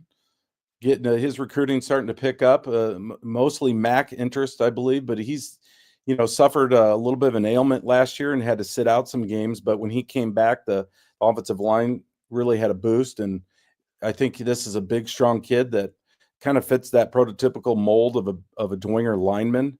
And, he's kind of come up through the ranks, and now he's going to be a senior, and he'll probably be one of the front runners for the Fabini Award next year when we're doing this. But excited to see Andrew's recruiting and where that goes. Jake, you did a little feature on Andrew. Why don't you speak to it? Yeah, I think he definitely has the size and intangibles that you'd want at a MAC or lower Division I level collegiate football stature. But like you said, fighting the injury was kind of tough. But you nailed it, Casey. It was noticeable when he did get back. And so it'll be nice to see how he continues his recruiting and where he ends up. But I definitely think he's a MAC player for sure. I don't think that hair is allowed at Dwenger either. I think Coach Garrett's going to trim those locks. It's got to be above as long as your hair doesn't touch the collars, it's all good. Collar. Right, it's a collar. But that's the thing. With that jersey on, you can pull it off. But you put a button-down shirt on there and a tie, it's got to be just tickling it. So come on, Andrew, trim it up. All right, let's take and by the way, Dwenger opens at Indianapolis Roncalli this year. That's another one of those early games. Can be fun to watch. Much better matchup. Opening 2 games. Yes. And then they come back home against St. Francis de Sales from Ohio. So that'll be a cool matchup out at Shields Field. Okay, from East Noble, Mason Triche. East Noble had a ton of guys on our ballot, and a lot of guys that were right there on the fringe of making it. And there were some hard decisions. There's probably 5 or 6 kids that didn't make the cut that it was, for me, it was hard to leave them off, but it is what it is. The ballots were turned in, and you got to follow the protocol. But Mason was one of those guys that just slipped in. And I think about some of the big plays he made this past season, and what a player he was. Jeff, I'll let you talk a little bit about Mason Triche. Well, you just said it. They're big plays. I mean, he had a catch, a one-handed grab across the middle. Actually, it was downfield against Leo. That was like, holy smokes. Yes. Like, how do you make that play? And Casey, they were all telling me in the press box, it's Mason Triche, not Triche. Okay. So I started calling him Triche the second half of the season. But yeah, no doubt about it. I mean, and he is he's their main returner at wide receiver. Yes, they graduate a ton there, but they have him back. And and they've got great young talent. But I believe you could see something very special between Triche and Biddle next season that would, probably end up accounting for more than 44 and 628 yards. I think they could have a special combo this year. I agree. And they open at Wayne, and then they got Snyder at home. So kind of a fun opener with 2 SAC schools. They open at Wayne. Yes, at Wayne, August 22nd. So that'll be one of those week 1 game night games that we'll have our eyeballs on. And I don't know, I assume Summit City will be at that one as well. So that'll be fun. Oh yeah. Yep. Okay, let's jump to this next guy. It's Uhair. Cash Uhair. Uhair. Yes. Okay. He's got a great first name, Cash. Jake, I'm going to let you talk a little bit about this cat. I mean, this is one of those guys, again, probably was not on my radar as far as making the ALL-Gamenight team, but he was an all-conference selection at center. You look at the numbers there offensively for the Eagles, and the voters spoke loudly that they liked this kid, and he had more than enough votes to earn a spot. So take it from there. Yeah, he's just in an offense that the offensive line is so key and important because of the tempoed run game and the flexbone offense that CC runs. He's a huge part of that. And anybody that you talk to, I work with one of the assistant coaches at my day job, and they just speak huge praises about him and everybody that's had him in the youth program coming up. He's one of those county football players that just had a hell of a high school career, and will probably go on and be a great part of our community as he gets a little bit older, and a big proponent of some of those huge rushing games that Columbia City had last year, and flies under the radar maybe to the media. But as far as the team goes, he's one of those guys that you want on your squad for sure. Well said. Jake, I'll let you take the lead on this next cat. I really like Jaden Van Pelt from Carroll. I know you were really high on him. You said during the year that you thought he was the best route runner last year. I You still think stand by so. that? Yeah, that's saying something because there's some really great receivers, as we know, in the area. I know Coach Andy Papagiannis is a big Jaden Van Pelt fan, and rightfully so. Talk a little bit about Mr. Van Pelt. Yeah, there's so many different types of receivers, and some of the receivers in the area, remind me of somebody like a Brashard Perriman. They're really just made to just get the outside boundary release and run the go ball, run that go route. But this is a kid where, like, when you need a first down and you need that 7-yard turn in hitch, or you need that 5-yard outer in, like, he has the entire route tree, and he's so smooth in and out of breaks. He has the entire route tree at his disposal. And yeah, maybe he's not a guy that you want to go put in man one-on-one and send that go ball all the time, but he can. He can play great in the slot. You could put him at any wide receiver position and have success. I And was going to ask you, do you think he's a slot at the next level based I on his size and things like that? to me, like, because there's so many faster dudes and taller, stronger dudes out there, and nothing against him, I would put him in the slot, at least in the number 2 wideout position, because I want to get him across the field. I want to do some things with him, like running some sail, running some post, just getting things where he can make a break on a ball. And it's not just one-on-one where he's going to go up and take that jump ball. You go get your 6'5", 6'6" kids for that. Like, this is a guy that, with a good quarterback, and you saw that with Jimmy, where he's going to Iowa, so you have a Division I level quarterback working with him, and you saw the types of plays that this kid could make. He has sure hands. He has a great split step. So, like, coming off the line, if a defensive back is trying to jam him, he's got a good lateral first step. He can break hands. He can get open, and then he can run with the football when he's caught in space with the ball thrown on a dot. Jimmy would lead him on throws, and he could just take off. And so it's like, why not have this guy that is just surefire, guaranteed way to move the sticks and to get you down the field in a college offense? I think the sky's the limit for this kid. I think, in my opinion, he's the best wide receiver in the area right now. Wow. I know that's a little crazy because a lot of people are giving a lot of love to some other guys, and they deserve it.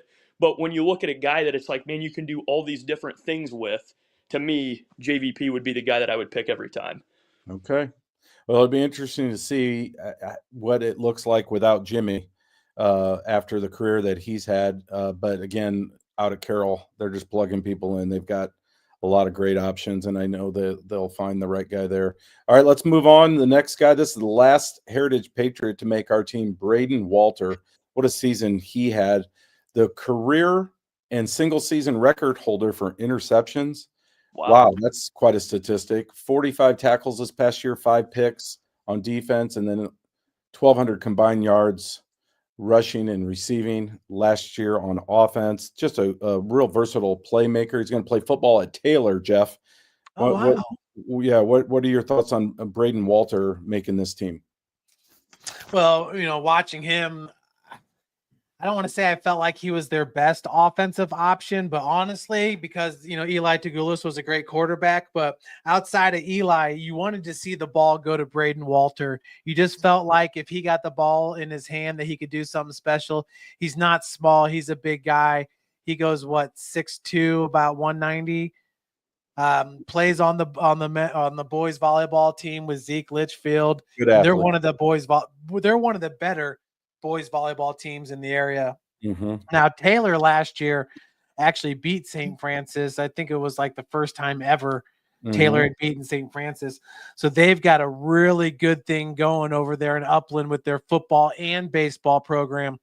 Luke Graft is currently a linebacker on the football team. So Drew's brother is there playing linebacker. Drew will be playing on the baseball team, which once again won the Crossroads League and made it to another NAIA opening round. Taylor was the highest ranked Indiana baseball team in the NAIA this year. Okay. Yeah, they do have some good things going on down there in Upland, don't they? So, yeah, that'll be a good fit for sure. This next fellow, we're down to the last few guys on the top half of the poster here. Darye Williams. I love this kid, man. I loved watching him run the ball last year. Almost 1,500 yards, rushing 6.3 yards per carry, 15 TDs, averaged 152 yards per game during Lure's postseason run. They really rode him all the way to the state title tilt, and he's on his way to Adrian College. I think Adrian got a steal in Darye Williams. I'm really excited to see what he does up there at Adrian. Jake, do you want to comment quickly on Darye? Yeah, to me, arguably one of the best running backs in the conference. I mean, if not the best running back in the conference. I just think that he played probably better than I would have expected, man. And watching him play football is a lot of fun. Definitely a one-cut guy, can make guys miss. A mixture of speed and power, like it just a heck of a high school running back. Mm-hmm. Jeff, any comments on Darye Williams? Yeah, he was the difference in that game against Garrett. Lures went into halftime down 14-0. And in the second half, they said, you know what, we're going to stay with the ground game and we're going to give it to Darye and he's going to do his thing. And he did, rattling off 12-yarders, 22-yard gain. They outscored him 28-0 in the second half. Like you said, Casey, riding the coattails of Darye. Yeah, Darye Williams, man, they really jumped on his shoulders and rode him in that game and then all the way to the state finals. Because remember, towards the end of the regular season, D. Hogue was getting a lot of the carries at running back. Yes. And you were kind of wondering what was going on. I don't know if they were just right. But he was fresh for that postseason. We wondered what was going on there, and it looked like D. Hogue kind of basically took the mantle on that side of the ball, and then they shifted back to Darye, and he literally carried them to the state finals. Bishop Lures this year, real quick, guys, August 22nd at Leo. So they got a rematch with the Lions. That'll be fun. And then week 2 at home against Andrean. Nice, the Fighting 59ers. Tell me that's not going to be fun, huh? Wow. So we got some really intriguing week 1, week 2 matchups. That's one that I'll circle as well. That'd be fun. That's like a 2.5-hour home and away. Yeah, no doubt. It's pretty cool. I think it's wonderful. I mean, I think it's great too, to be honest. Two of the better parochial programs in the state for sure. And that'll be a fun one to watch. All right, guys. Dallas Woodson from Snyder. Man, I love this cat. At our photo shoot, he brought a cowboy hat to our photo shoot, and probably 80% of the pictures he took was with that cowboy hat on. He looked great. He had a great season for Snyder, and another one of these kids going to University of Indianapolis. Again, that little pipeline from Snyder with Coach Blackman. 59 tackles, 3 picks, just always in the right spot for that Snyder defense. I think he's going to have a great, great career down at Indy. Jeff, what are your thoughts? Quietly dominated, it just seemed like, with Landon Fry and so many big names on that defense, I mean, you would just pop up and there's Dallas Woodson making another play off the edge, Dallas Woodson making a play out in the flats, just sideline to sideline, hawking down players before they get to that third level. Just a long line of great Snyder linebackers, and Dallas fits the mold perfect. Yeah, I agree completely. Jake, I just got to throw out real quick here. Snyder opens with the Warsaw Tigers at home this year. Nice. That's another intriguing week 1 game, week 1, week 2 game, non-conference.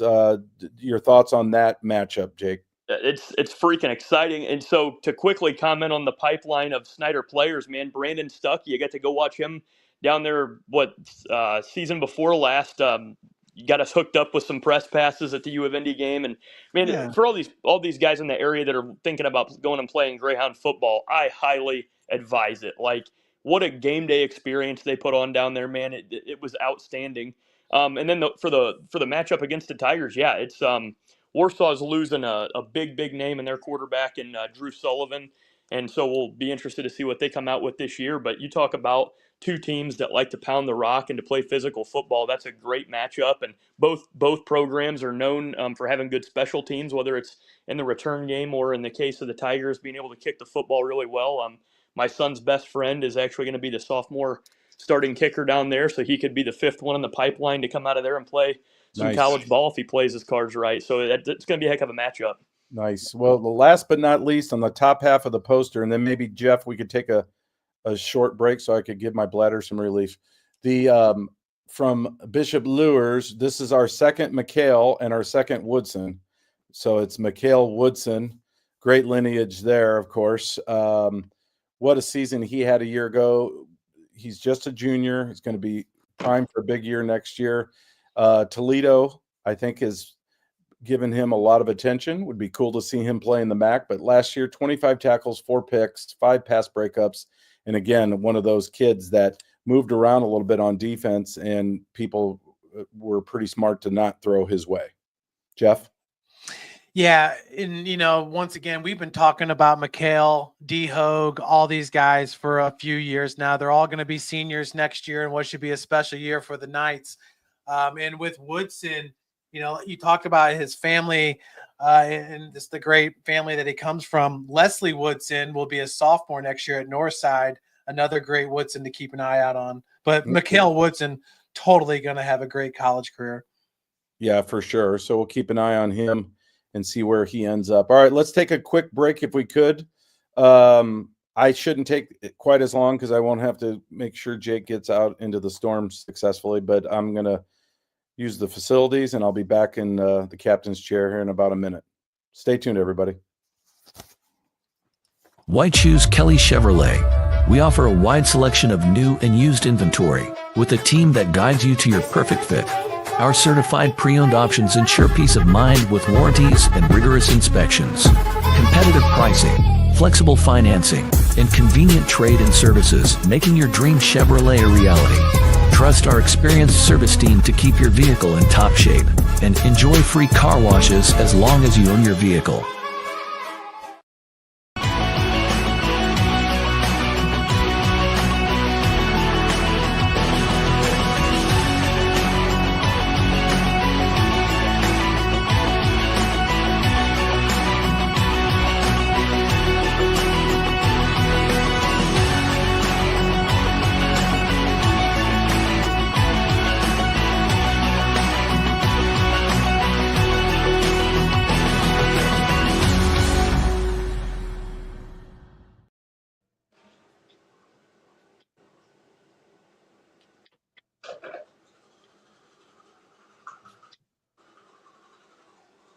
White Shoes Kelly Chevrolet. We offer a wide selection of new and used inventory with a team that guides you to your perfect fit.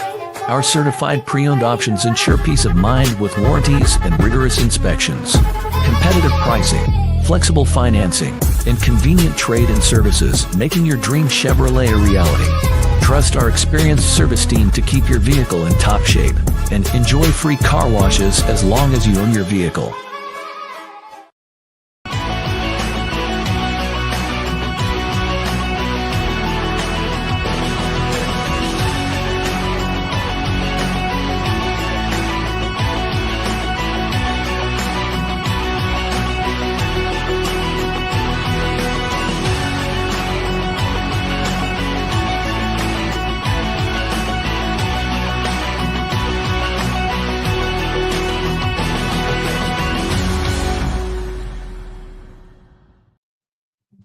Welcome back to Around the Fort.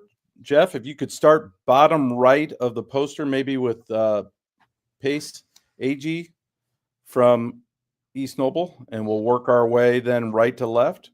You say you don't want to start. You want to start with the bottom row, not the top row. Well, bottom row, yeah, and we'll do the bottom and top, and just work our way to the Player of the Year. How's that?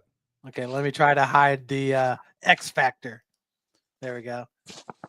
Yep. So the All Guts Award went to Pace Agee, I think I'm pronouncing that right, from East Noble, senior defensive end, tore his MCL in practice in week 5. I didn't even know this. Wow. But he persevered, contributed mightily to East Noble State Finals run. 47 solos, 19 TFLs, 4 sacks, 2 forced fumbles, and 1 fumble recovery. And with the majority of those stats coming with a torn MCL, pretty impressive for Pace. Really happy for him. I think he might be going the trades route too, as far as his post-prep pursuits. And congratulations to Pace. Jeff and Jake, why don't you both comment briefly on Pace? Yeah, I remember in the middle of the season when there was about 3 games where he was noticeably absent. They did a good job of masking it, but when Pace came back, maybe it was like week 7, drastic difference. He's just a senior leader, you know how it is when you grow up playing with a bunch of guys, and him and Dylan, you know, playing together all throughout their careers, and they just wanted to play for each other and make their senior year a special year, and it was special. For sure. Jake? Yeah, just shows the gritty toughness that they do up there in Kendallville, man, to come off an injury like that and fight through it's pretty incredible. My man just sent me a text. Thank you, Pace. He's going into the Army. Cool. Nice. So I stand corrected. For your service, man. Yes, thank you, Pace, for the shout out. Yes, we did talk about that. I talked to Olin about 72 kids today, but Pace, you're the man. He's also a fan of the Trumpster. I do remember that, so I get a kick out of it. So he's a great kid, and he's going to serve our country. So well done, Pace. We wish you well in that pursuit. All right, let's move up to the next guy, the X Factor Award. Boom. Oh man, our guy. Kamar Nelson of Wayne. He had the 6th highest vote total for Player of the Year honors. So I won't give it away, but we can come back to it as we move to the left. So he was right there in the thick of things because of his dominance on both sides of the ball. What a specimen he was. So much fun to watch. Be curious to see where he ends up in terms of his collegiate options. He's got to play at the next level somewhere. He's too good of a football player not to. Jeff, why don't you comment on Kimar? Yeah, man. At one point in the season, he was by far the most dominant player. I got to see him live in the North Side game when he took an offensive tackle and pushed him 6 yards back and eventually pancaked the offensive lineman, which I don't know if they record that stat, defensive pancakes. And he's a guy that can play linebacker, Russian, running back, tight end. So many different ways you can utilize him. He's just a quiet kid that goes about his business. I remember when I interviewed him, I asked him like 3 questions, and he gave me a couple sentence, answers. And Coach Haydock came over and said, "I think that's the most he's ever spoken to anybody." Isn't that funny? Yeah, he was really quiet at the photo shoot too. I remember he took some pics on the front of the cab, and he was hard to get him to crack a smile. But once you did, you could tell he was a really sweet kid, really engaging, fun kid to follow. I'm excited to see what his future is. He reminds me a little bit of Bam Scott from Snyder, who, now is going to get an opportunity to play in the league after doing some great things at South Carolina. I wouldn't be surprised at all if in a few years we're talking about Kimar Nelson possibly playing in the NFL. Jake, any thoughts on Kimar? Well, yeah, we all overuse the term. I'm guilty of it too, of just saying that this kid has a nose for the football, but it seems like every tackle that was made, he was in on it. So, I mean, yep. He's a hell of a football player. For sure. He finishes very hard. Yes. Yeah, he's a football player for sure. And excited to see what transpires with his collegiate options. Somebody's going to give him an opportunity, and I think he'll blossom. All right, next you can move to the left. Let's see who we got. Just inch real carefully, Jeff. Real careful. Oh, yeah. My man. Brett Sauter. He looks exactly like his brother Drew, even though they're 2 years apart. I dropped off some awards there the other day, and the front desk was Drew. And I thought for a second it was Brett because they look very, very similar. I think Drew, his big brother, is headed down to Ball State to study architecture. So that's pretty cool. nice. I told him maybe someday he could build me a mansion if I There win the we go.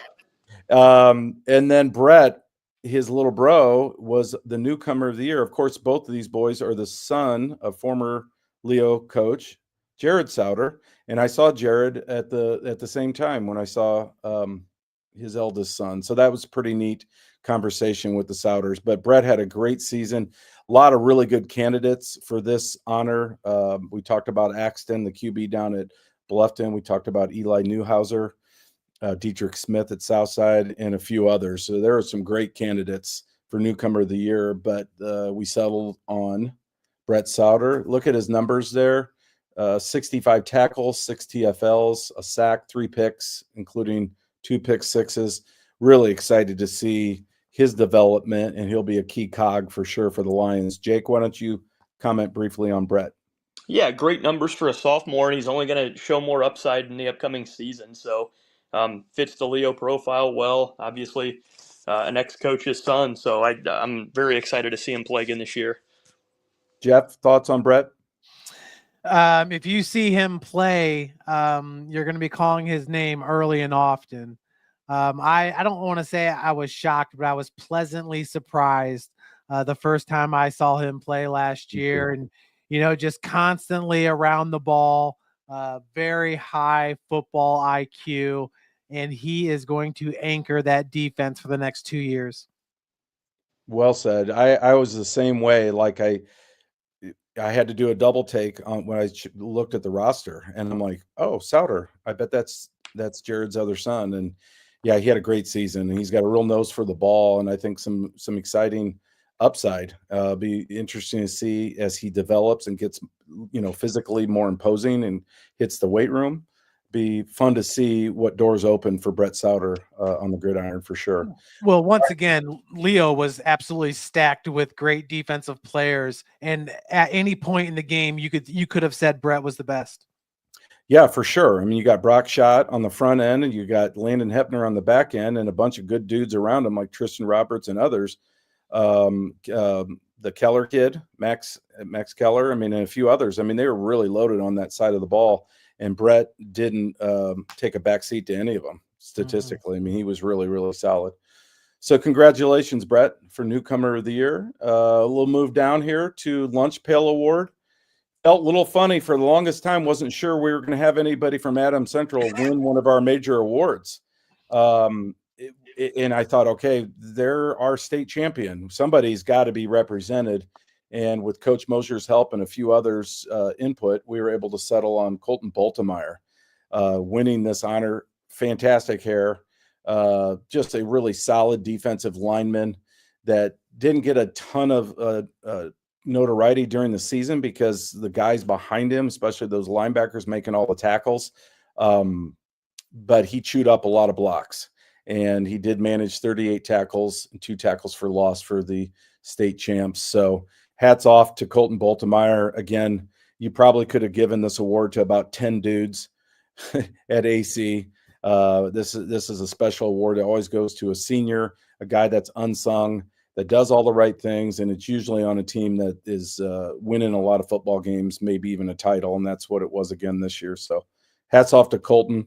Jeff, any comments on this honor? You're right. It's tough on the defensive line because your main job is to keep those offensive linemen off the linebackers. Your main job right there. So 38 total tackles for a defensive tackle is pretty dang good. Yeah, for sure, especially with the numbers that the guys behind him had. Right. Right. So yeah, really, really cool honor. Jake, any comments on Colton? Yeah, to be a one gap DT is great, but this kid could definitely show up in 2 gap situations if he needed to. And like Jeff alluded to, 38 tackles from that spot is pretty impressive. So great honor for him. For sure. Okay, let's slide over to the left. There's our man, the Laser X Hitman of the year. And as you said, Jeff, we easily could have went with his cohort and teammate in crime there, Landon, the baseball standout as well. Brandon, of course, as we know, was committed to Vanderbilt to play baseball early on in his career and made the switch to go to Notre Dame to play both sports, football and baseball. I'm really excited. He just hit his 4th and 5th home run. Is that what you're calling up? That's what I'm pulling up right here on Twitter. I just saw it on X. He just posted a little bit ago. He just hit his 4th and 5th home run. Great. Let's take a quick peek. So here's Brandon at the plate. Dink. Love it. And he's got some power. A little bit. Sorry, guys.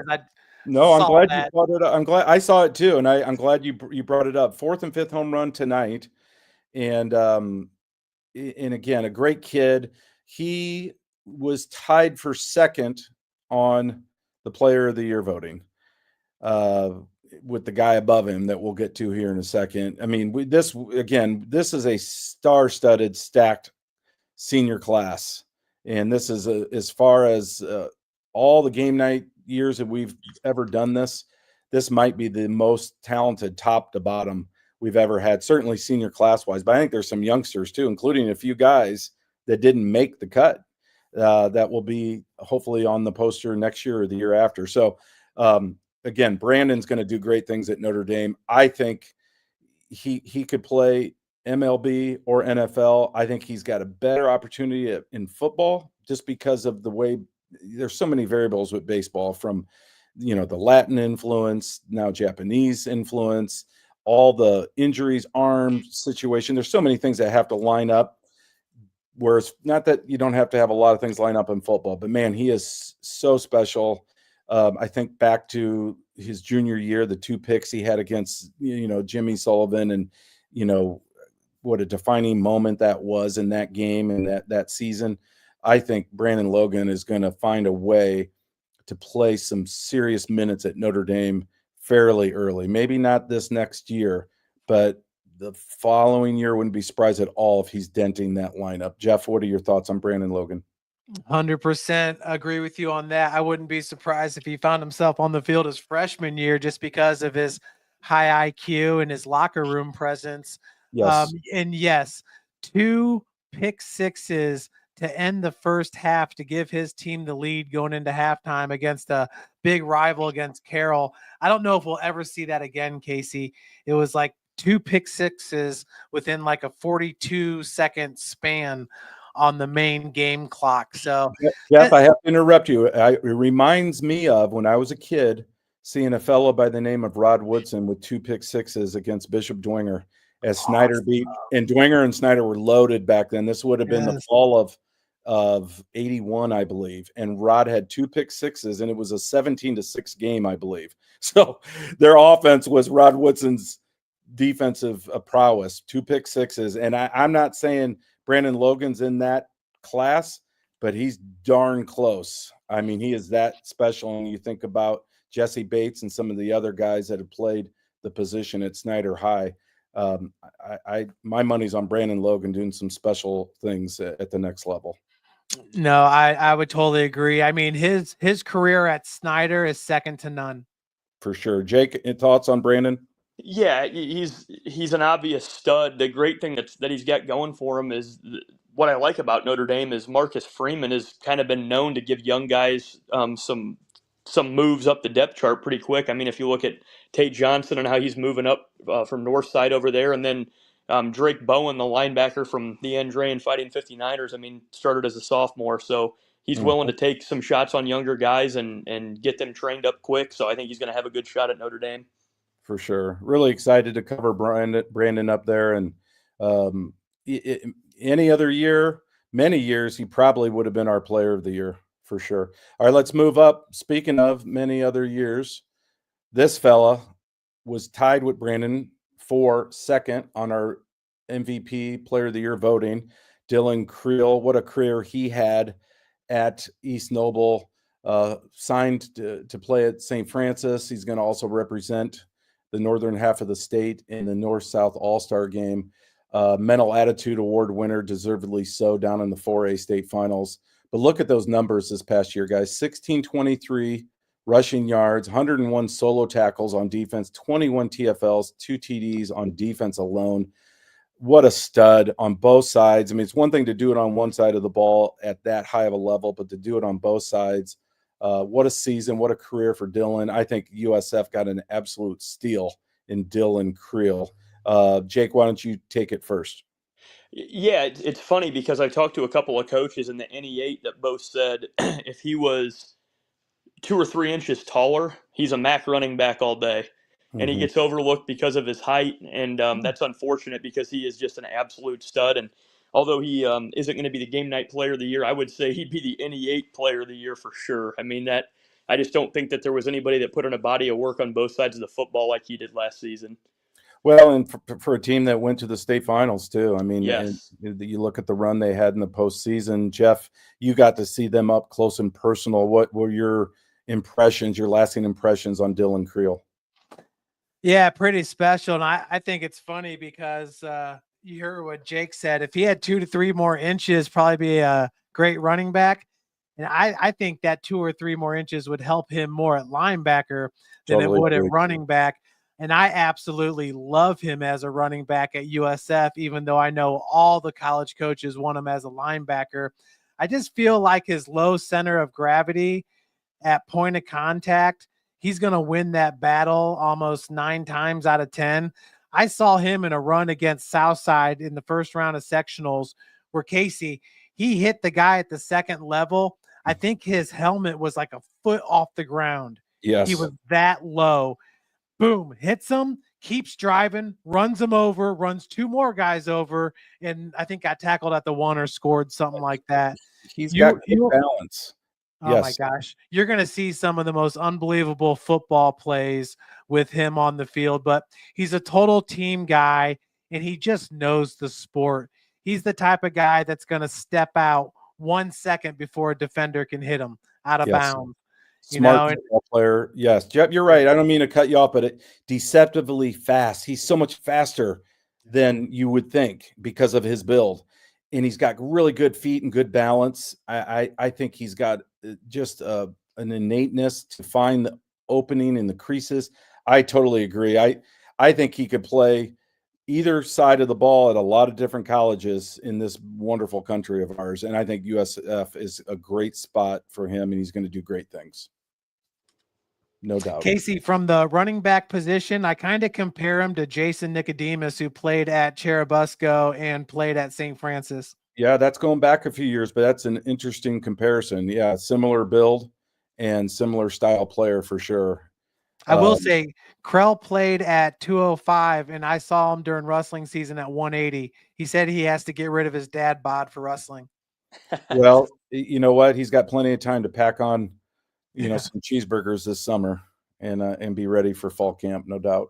All right, let's slide over to the next award winner for Game Night's 2024 award. On the bottom? No, you can go top. You can go up and then just slide to the left, and we can there we go. Oh yeah. Yes, my man, the Fabini Award winner, the lineman of the year. Again, this was a pretty tough selection. A lot of really good candidates, but we settled on Caden Abbs. And again, I had to send back ballots and then make sure that this was our guy, and deservedly so. Of course, his dad is a friend of the show, head coach up at Trine University, Coach Troy Abbs. But I know he's a proud papa. Caden Abbs on his way to Illinois State. Just a dominant player, 3-year starter in the trenches. Just got better and better every year. They moved him to center this past year. I think that's probably where he'll play at the next level. Also named IFCA Top 50 selection, which is a great honor in your senior year. So congratulations to Caden Abbs, my second favorite Caden in the Game Night Nation after my son. But we wish Mr. Abbs well. I think he's going to have a great career down there. I'm excited to see what he does this freshman year. Jeff, why don't you comment a little bit on Caden Abbs? Well, you don't normally notice offensive linemen when you're watching a football game, but you notice Caden Abbs because his motor never stops. And if Caden would have played when I played, Casey, he would have been one of those guys that would clean players players off that were standing around the pile, right? Back in the day, you couldn't just stop playing at the whistle. You had to have your head on a swivel for about 2 more seconds. Yes. Obviously, that stuff doesn't go anymore with all the cameras that are out there, but Caden was that kind of guy. Man, he is physical, and he loves contact. He loves getting into it, and I mean, his motor doesn't stop. He honestly looked like he was the most well-conditioned offensive lineman that I'd seen all year. Yeah, he plays really, really hard and has a little edge to him, like you said. And without question, was Carroll's best offensive lineman the last couple of years, maybe the last 3 years. Jake, your thoughts on Caden Abs? Yeah, the dude's a monster. He's got a great frame. Coach's kid, so he's obviously going to put in the work. He doesn't take anything for granted. He doesn't use dad's name to his advantage. He does the work. Very, very big hands, just sure-footed guy. Drives the block really well, and it's kind of funny because one of the things we're going to do with game night this year with the recruiting section, some of the changes we're going to make. Talking to Coach Abs a little bit, it's funny because I've heard him give this speech at a couple of showcases about college recruits finding where they love you and what your college experience is going to be like. And Illinois State wasn't the only offer; there was a lot of them on the table for Caden, and that tells you right there that he buys into to what his dad has taught him with going to a place that they're going to buy into you as a player and what that campus experience is going to look like and making sure that that degree is going to work for you and what you want to go into your career field. And I think he's going to have a hellacious career at Illinois State, and I think he had a great career at Carroll as well. Yeah, for sure. I just got a text from him. An honor to receive the Fabini Award. Thank you so much. He didn't know that Carroll hasn't gotten their posters or awards yet. So we'll have a nice plaque for you, Caden, that I'll be dropping off tomorrow or sometime next week. You can hang Very on the cool. wall. All right, let's move on to the next dude. Slide. Yep, slide down. Thank you. Carson Mickham. Now, this special teams player here, this was a real tricky one this year. We liked most of these, except for obviously newcomer of the year, to be seniors. And this was definitely a tough decision. We went with Carson Mickham from Lakeland, all conference as a place kicker. Averaged 38 yards per punt. I thought this was an intriguing stat. 11 punts inside the opposition's 20. Nice. So getting the job done with the hoof. And Carson Mickham was a Mr. Everything. It literally was a Swiss Army knife for the Lakeland Lakers. And as a senior, they're going to really have a hard time filling his shoes, pun intended, as a kicker and a punter for sure next year. Jake, I'll let you start first on Carson Mickham. Yeah, we coach it all the way from the youth level through middle school and still talk about it at high school and college that special teams wins football games by setting up the opposition's time of possession. So if you can flip the field on somebody and make them drive the ball, an extra 2 or 3 minutes in a drive or in a series, it's everything. And if you can, pin them back 10 yards deeper every time and make them drive that ball and you win that field position game, it's going to end up coming into some points for you. And 11 punts inside the opposition's 20 in that conference, especially in Northeast Indiana, where we know that the weather conditions are unfavorable in the fall and coming into winter. That's a pretty good show for what kind of special teams player he was. For sure. Jeff? Yeah, led the team in rushing, second on the team in tackles. He could play quarterback for you if you needed. Casey, this is one of those situations where you got a great football player who needs to step up and be the team's kicker, and all he did was become one of the best kickers the school's ever seen. So that speaks, highly to Carson Mickham right there. And I believe he's playing baseball at the next level because he too is an awesome baseball player. But this is a kid you want on your team because he can fill a lot of holes. He can make your team look a lot better than it really is. No doubt about it. And I think you're spot on. This is a kid that he deserved to be on the poster. He could have played. Yes. He could have made a spot on this poster in about 6 or 7 different positions, truthfully. So why not make him special teams player of the year? So he already great call. His plaque. Yeah. So no, that was a fun one. All right, let's be careful here as we creep to the left. I think we so you're going to go left and then up, and then you're going to have to come straight back down and go. Yeah, I want that. Let's do that. That's a good idea. Go left. This There we guy go. right here? Yep. Okay. Perfect. Perfect. This is good. And then we'll go down and then left again and work our way up. So, all right. Comeback player of the year, Tommy Pori from Bishop Dwenger. My coach, I mean, Tommy, you talk about just making the most of his senior season, dealing with injuries, having to come back, missed the first 2 games to start the season as he recovered from an off-season injury, and I think he had surgery. And he came back with 45 tackles, 11 tackles for loss, 25 QB hurries for that BD defense. That, again, a lot of really talented players on that side of the ball. Some really good seniors, outgoing kids like Ryan Groves and Brady O'Keefe, and then some of those juniors that we know all about. We talked about a couple of them already tonight.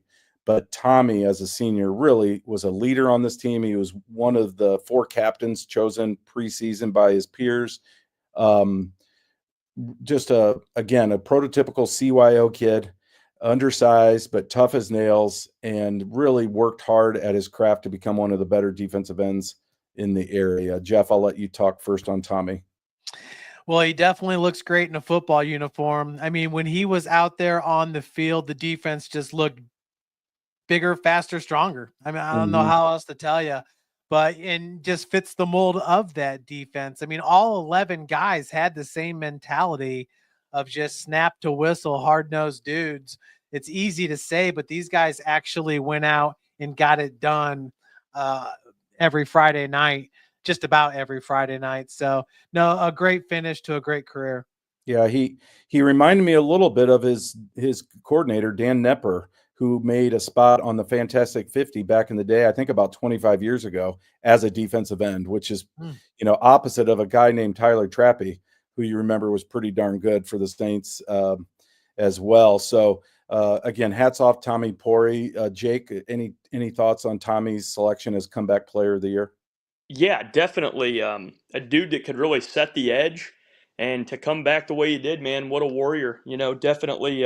Maybe not the longest, leanest dude from like more of an edge rush position, but man, he could get in the backfield and wreak a little bit of havoc, and that takes a gritty kid to do that. Yeah, ton of heart and very deserving. Congratulations, Tommy.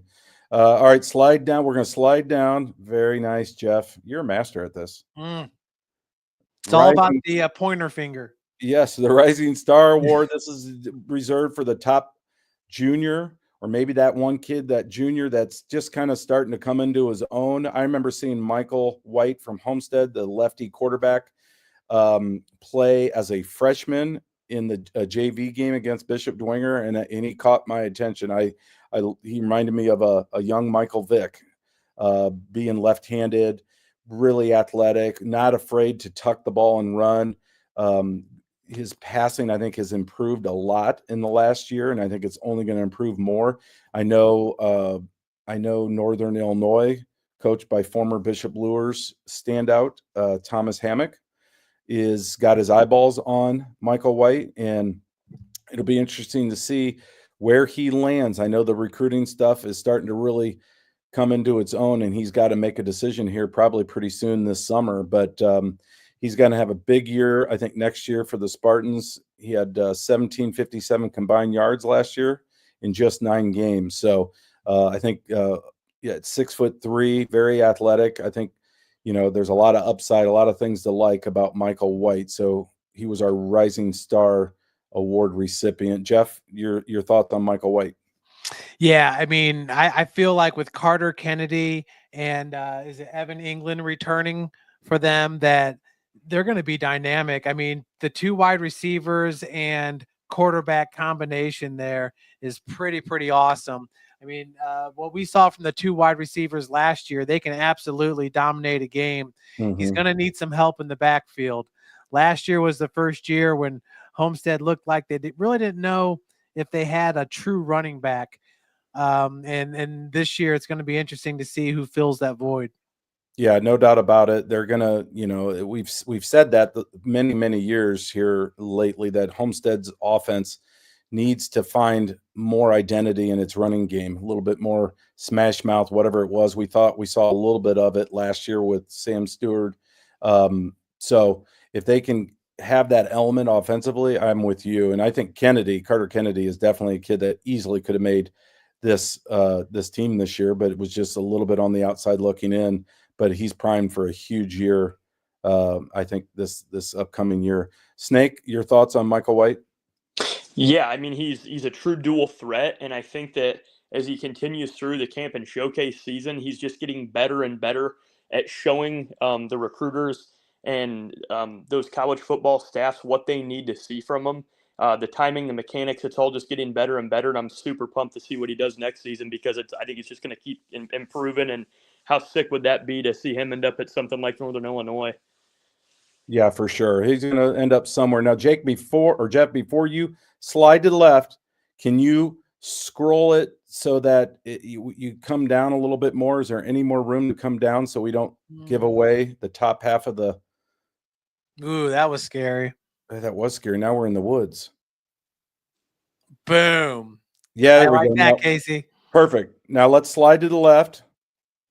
We've got 2 more awards to hand out. The Gamer. The Gamer Award. This is a special award. I love this. I think back to our first gamer, Brendan Lytle, won this a few years back during the COVID year.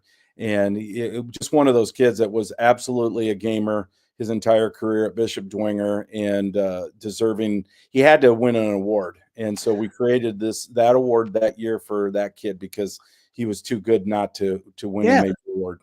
Led the Saints to a state championship in football, led the University of St. Francis to the NAIA opening round in baseball for the first time in school history. Yeah, for sure. And he's had a great career there at St. Francis on the diamond. Of course, his father, Jeff Lytle, a well-known official, good friend of ours. And so a little shout out for his son, 5 years removed. But let's talk a little bit about this fella. Our Gamer Award. This was also a finalist. I think Stratton was 7th or 8th on the list for Player of the Year, that just shows you how awesome the field was this year. But I believe Stratton was on the ALL-Gamenight team all 4 years. Yes. Think of that. Just a handful of dudes, guys like Jalen Smith and a few others. I think that's rarefied company for sure. So that's quite an honor. You can't say enough good things about Stratton Fuller. I'm so excited to see what he does at Army with Landon Hepner. I think they got 2 steals. Did the Black Knights or the Dark Knights? Are they Dark Knights or Black Knights? What are they? Black Knights. Black Knights of Army. I'm excited. We're gonna have to make a road trip to Yankee Stadium if they're playing the Fighting Irish in a couple of years or something. For real. That would be so much fun. But yeah, what can you say about Stratton Fuller? Definitely one of our favorites. All 3 of ours. We've enjoyed watching him evolve. I know he's got a little brother coming down the pike, so we're gonna keep an eye on him. But his father was a special teams player of the year back during his playing days, which is kind of funny to think about. And truthfully, if teams would have punted or kicked to Stratton, he might have been special teams player of the year this year, but no one ever kicked him the ball. And then he had all his blocks and stuff last year, right? Off the edge of a PAT and a field goal block and things like that. So that wasn't meant to be, but he's, again, I think the Gamer Award's a special award for an outgoing senior that did about everything. Jake, why don't you take this one first? Yeah, watching him play all the way since 4th grade, all the way through our system, just a role model that you want in your community for all the young boys that are coming up. And it's kind of funny because I was listening to a podcast the other day, and Tim Tebow was on it, and I kind of thought there's a lot of likenings to Stratton with Tim Tebow with his faith. And the way he does things in the community, like it's going to be awesome to see what he does at Army. And when you look up at the profile for what a Division I football player is, the first thing that it says is, did you contribute to the varsity football program at any level as a freshman? And he did. And a lot of people wondering why he would wear that number 43, which is a lineage back to our old head coach of yesteryear. And that was pretty much like, no, the 43 was known as the dude on the team. And it'll be interesting to see if his younger brother earns that too as he comes up through the ranks. And yeah, you could ask 3,000 people in Columbia City about, what Stratton Fuller's meant to the town and to our program, and they would all tell you, glowing and gleaming compliments about him and his family and just what he's done for Columbia City. I don't know that, not to exaggerate and not to pump him up, because if he would hear this, he wouldn't, it's never been about him and his accolades. It's more about what he does and his faith and how people see him through that. But I don't know that you're ever going to see another athlete do what he did at Columbia City, because it wasn't just in football. He's done it in basketball as well. And I'm being told he may do some track here just to get up on the board for that. So he's been one of one for us for our football program, and just highlight reels on the basketball court. And it's going to be really, really cool to see what him and Hepner can do for the Black Knights. And if he does get to hear this, if he ever got me an autograph from Coach Munkin, that'd be pretty sweet too. Well, there you have it. Look at you angling. You might as well get two while you're at it, Stratton. One's in the cave. Jeff, why don't you wrap up this little segment on Strat? It's just very suiting for him. I mean, the Gamer Award, I don't know that there's a player in the last 4 years that I've seen in person with more spectacular plays. One-handed, what's that? Signature plays, yes. Signature plays you just walk away saying, how did he do that? There was 3 guys around him. How did he come down with that? How did he get his feet, in bounds in the back of the end zone? How did he return that punt 53 yards for a touchdown? How do you make that half-court shot in basketball? Yes, right? Against Think Carroll. about that. Yeah. So Yeah, that's right, what I'll always remember about Stratton Fuller. Obviously, the team had its most success his sophomore year. They had a great senior class, Jackson Geiger being a part of that, but totally consistent with those playmaking skills throughout his career. Yeah, for sure. Well, congratulations, Stratton Fuller. And your plaque will be coming courtesy of the Snake. It's en route, and we will look forward to your time in Army. All right, without further ado, I suppose everybody knows probably now by process of elimination who our player of the year is for 2024. Drum roll, please. There we go. Slide on up. It's none other than Jimmy Bubba Sullivan from Carroll High. Yeah, buddy. Again, but just by a whisker. And just by a whisker. I mean, it was razor thin, the voting this year, but I feel really good about Jimmy being the guy. The career he had at Carroll, 3-year starter under center, kind of elevated that program to new heights, taking them to the state finals as a sophomore, to over 2,700 yards passing last year, 34 TDs, passing and rushing, with 34 total TDs. Pretty impressive numbers on a really, really good football team that won a ton of football games. Already enrolled at Iowa, did some really good things in their spring game a week ago Saturday. And I'm hearing decent things that he's kind of in the mix. I wouldn't be surprised at all if he's second, third string, and knowing how competitive he is, if he takes somebody's spot here pretty soon up in Iowa City. So be fun to watch his career blossom there. I think he's in a great place to really, I think, advance Iowa football, Iowa offense in particular, where they've struggled. His throwing is well documented and well chronicled, but I think his ability to scramble and run with the ball is what separates him from many. In his speed, I mean, he has gotten faster every single year. That's what separates him, I think, more than anything, is he's a legitimate dual threat quarterback at the next level, and super excited to see Bubba at Iowa and see what the future holds for him. Jeff, why don't you talk a little bit about Jimmy Sullivan being our player of the year? Yeah, obviously a special talent. I mean, Jimmy throughout his career, he had 2,000 yards last year in one season. Then for his career, almost 6,000 yards, 69 touchdowns, and 19 interceptions. So you talk about, obviously, great accuracy, his vision, his ability to lead the offense, his wheels.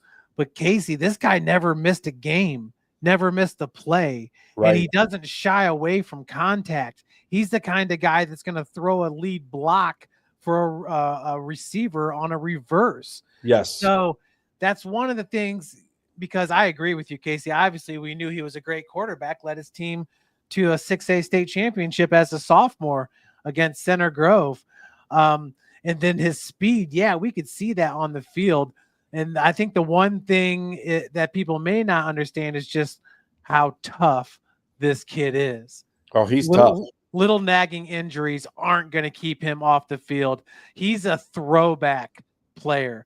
His mentality is that of the 60s and 70s football, if you will, with his style is today's game. Well, he's ultra competitive, and he's a student of the game too. I mean, he studies film. And, his father, Jimmy, is a former coach and a really good football player in his own right at Bishop Dwenger, played on those back-to-back state title teams of the early 90s. And safety. So, what's that? He was a starting safety. Yes, and a really good high school football player in his own right. And so he's been raised in that environment, and he's been around it a long, long time. And so he gets it, but he works hard, and he's never satisfied. He's got that internal drive, and I'm excited to see again how his career evolves at Iowa. I think I'm not going to be surprised by any success that he has, and I think long term he's going to make a heck of a coach or offensive coordinator when it's time for him to hang up the cleats. Jake, why don't you finish up this comment on our player of the year, Jimmy Sullivan? Yeah, nobody more deserving. I think I agree with this one. And in an offense like Coach Poppy runs, I don't know that there's a quarterback in our area that's better prepared for the college landscape. And I think, like you mentioned, with a team like Iowa that's not known for great quarterback play as of late, and kind of a stale offense, no disrespect to the team. I love watching the Hawkeyes play football, but they're more known for how great their punter is than their offensive prowess. And now you're going to bring a guy in here that's going to elevate that quarterback room and bring a different level of competition. And in Hawkeye football, to Jeff's point, needing somebody that's durable that can, take those little nicks and dings and keep on playing. I think it's a perfect fit for him. I think it was a great place for him to go. And I think the sky's the limit for him there. I think he's going to keep fighting up that depth chart. And Casey, this past season led the team with 142 carries. That's nearly 45 more carries than the next closest rusher. I think that Jimmy this past season added a completely new dimension to his game with his running, and not the fact that he can take off and run. It's knowing when to run and knowing those angles that the defenders are using. So 142 carries his senior year, guaranteed. That's one of the better things that could have happened for him heading into his college days. Yeah, for sure. And I'm sure the coaches up there are kind of licking their chops a little bit. I know it's a fairly competitive QB room. They've got a couple guys back, and they brought in a kid from Auburn. But everything that I'm reading and everything I'm hearing is that Bubba's right in the mix. And maybe they'll redshirt him, maybe they'll slow play his development a little bit, and give one or two of those other guys a crack to start. But again, wouldn't be surprised at all if he's getting some reps this year or next year or both. And yeah, really proud of him, really excited to see his development. So congratulations, Jimmy, and congratulations to all the award winners tonight. 92 dudes on this poster. A lot of guys that were just on the outside looking in that are equally deserving of praise and accolades on great seasons this past 2024. I don't know about you guys, but my juices are flowing just thinking about football season just a few months away. This is a great way to tee up the summer season that's coming up, and we'll keep an eyeballs open for all these guys that are still coming back into the prep ranks. Hopefully they can get some offers and some opportunities to play at the next level, and everybody stays healthy, and we have another fantastic high school football season, which we will kick off around the fort again this fall, August. What was it? The Thursday, is it the 21st? Is that the first Thursday, I believe? So it'll be here before you know it, just about 3 months, everybody. So, Jeff, anything you want to add before we shut it down? No, I'm just like you. I'm excited for next year. You know, Darion White getting the head coaching job at Wayne. You got to imagine that Jace will be the quarterback there, which gives Devin Patterson the lone starting QB role at Lures. You know, if we're going off last year. So, you know, it just makes the SAC that much stronger. I think it's great. You know, for the first time, Snyder's not bringing back a bunch of stars.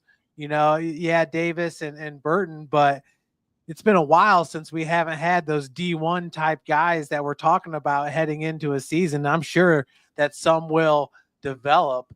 You know, Northside with their new QB situation, that's all going to be fun. The kid that transferred from Warren Central, I believe. So, yeah, I'm excited for it. Excited to spend another season with you guys, just highlighting these kids' accomplishments, because it's not easy to do.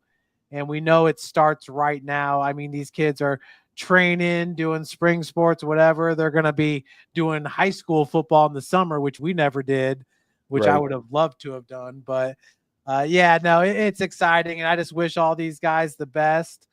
And, you know, just it goes fast in a blink of an eye. So put the work in, have fun, enjoy it with your buddies on the field. No doubt about it. Jake, any last thoughts from you?